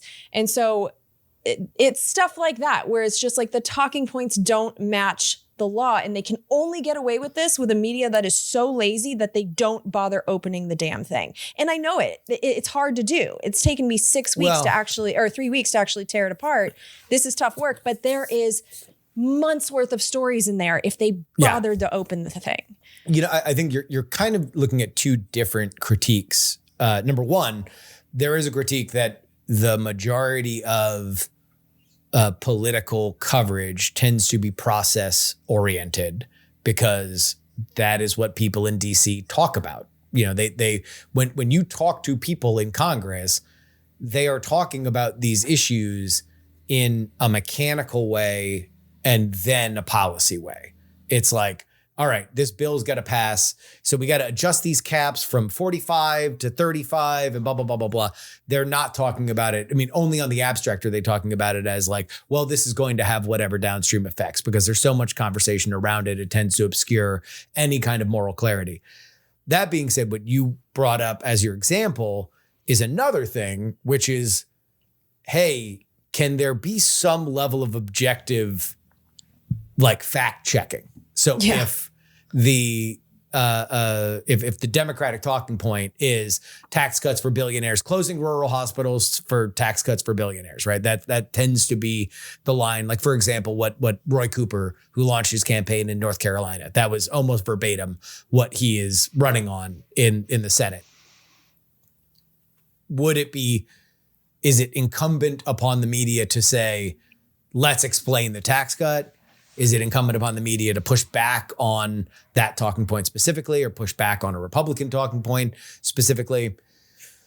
That's a debate, but there's no doubt that the vast majority of like the biggest names in political coverage, Politico, The Hill, the congressional reporters for Wall Street Journal, New York Times, they are covering is this going to pass or not? Yeah. Like, where is the ball? Is it on the 5-yard line? Is it on the 3-yard line? Is it a 2-yard line touchdown? That's essentially what that version of coverage is. It passed, Trump wins, the end. Yeah. Hey. I mean, that's well, for that version of the story, it is that, right? It's like, could they pass it? There are problems in passing it. They passed it. We're done. If you know, what it sounds like you are looking for, I think, is partly something that you wish that there was a better opposition party that was highlighting some of this stuff and that was bringing this stuff to the fore, that would then create the stories that would fill the pages. And that certainly has not happened. Let me say this about the opposition party in this one, because the bill is horrendous. I absolutely hate it. I wish I could look to the opposition party and trust that they were saying the truth. Like, there's plenty in there, if you tell the truth about it, that is bad enough. But they feel the need to exaggerate. And so what happens is that I can't defend them. I can't say, like, the Republicans are really bad, because they are, especially on the environmental stuff. They are devils. But you can't then say, but the Democrats, we can trust them, because they're just so disingenuous on so many other things. On the tax cut stuff, they are just not telling the truth.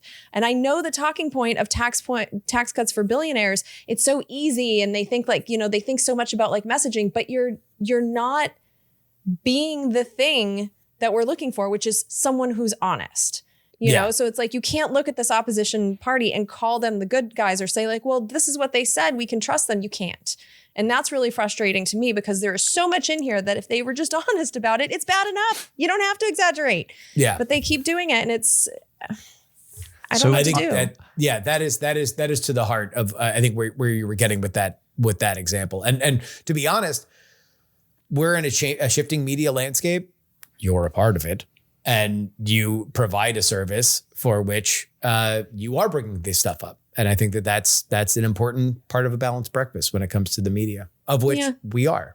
To, like, 1,000 people. Thank you all for listening. But I can't say that I'm part of, like, the conversation.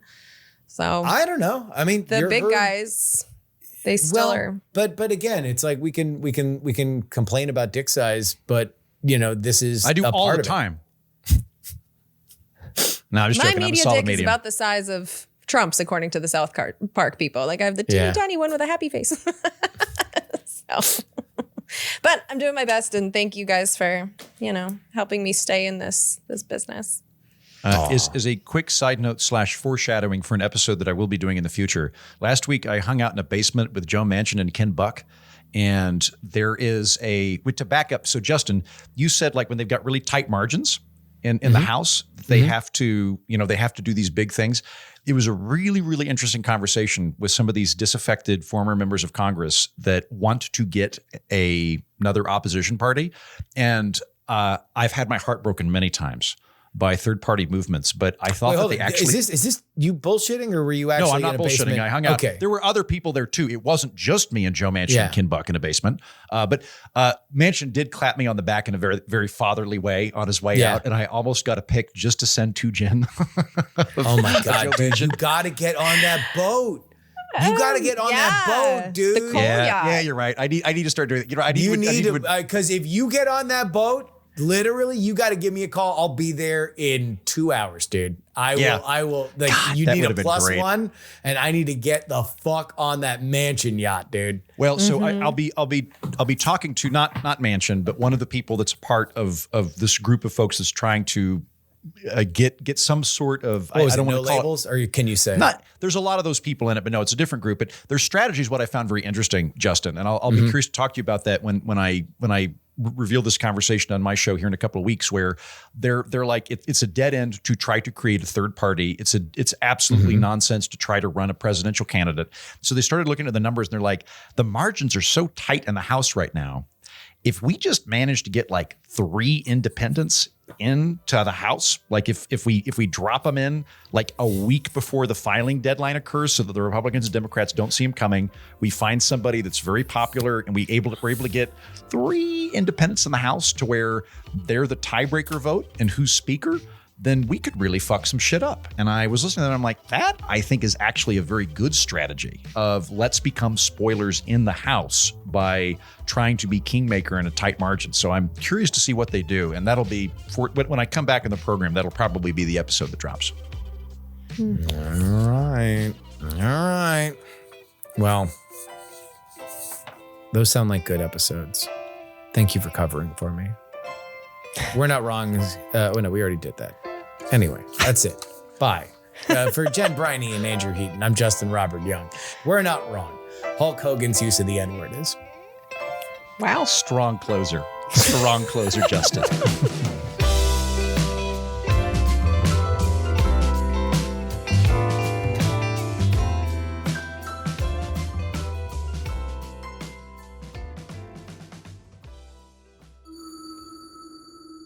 Dog and Pony Show audio.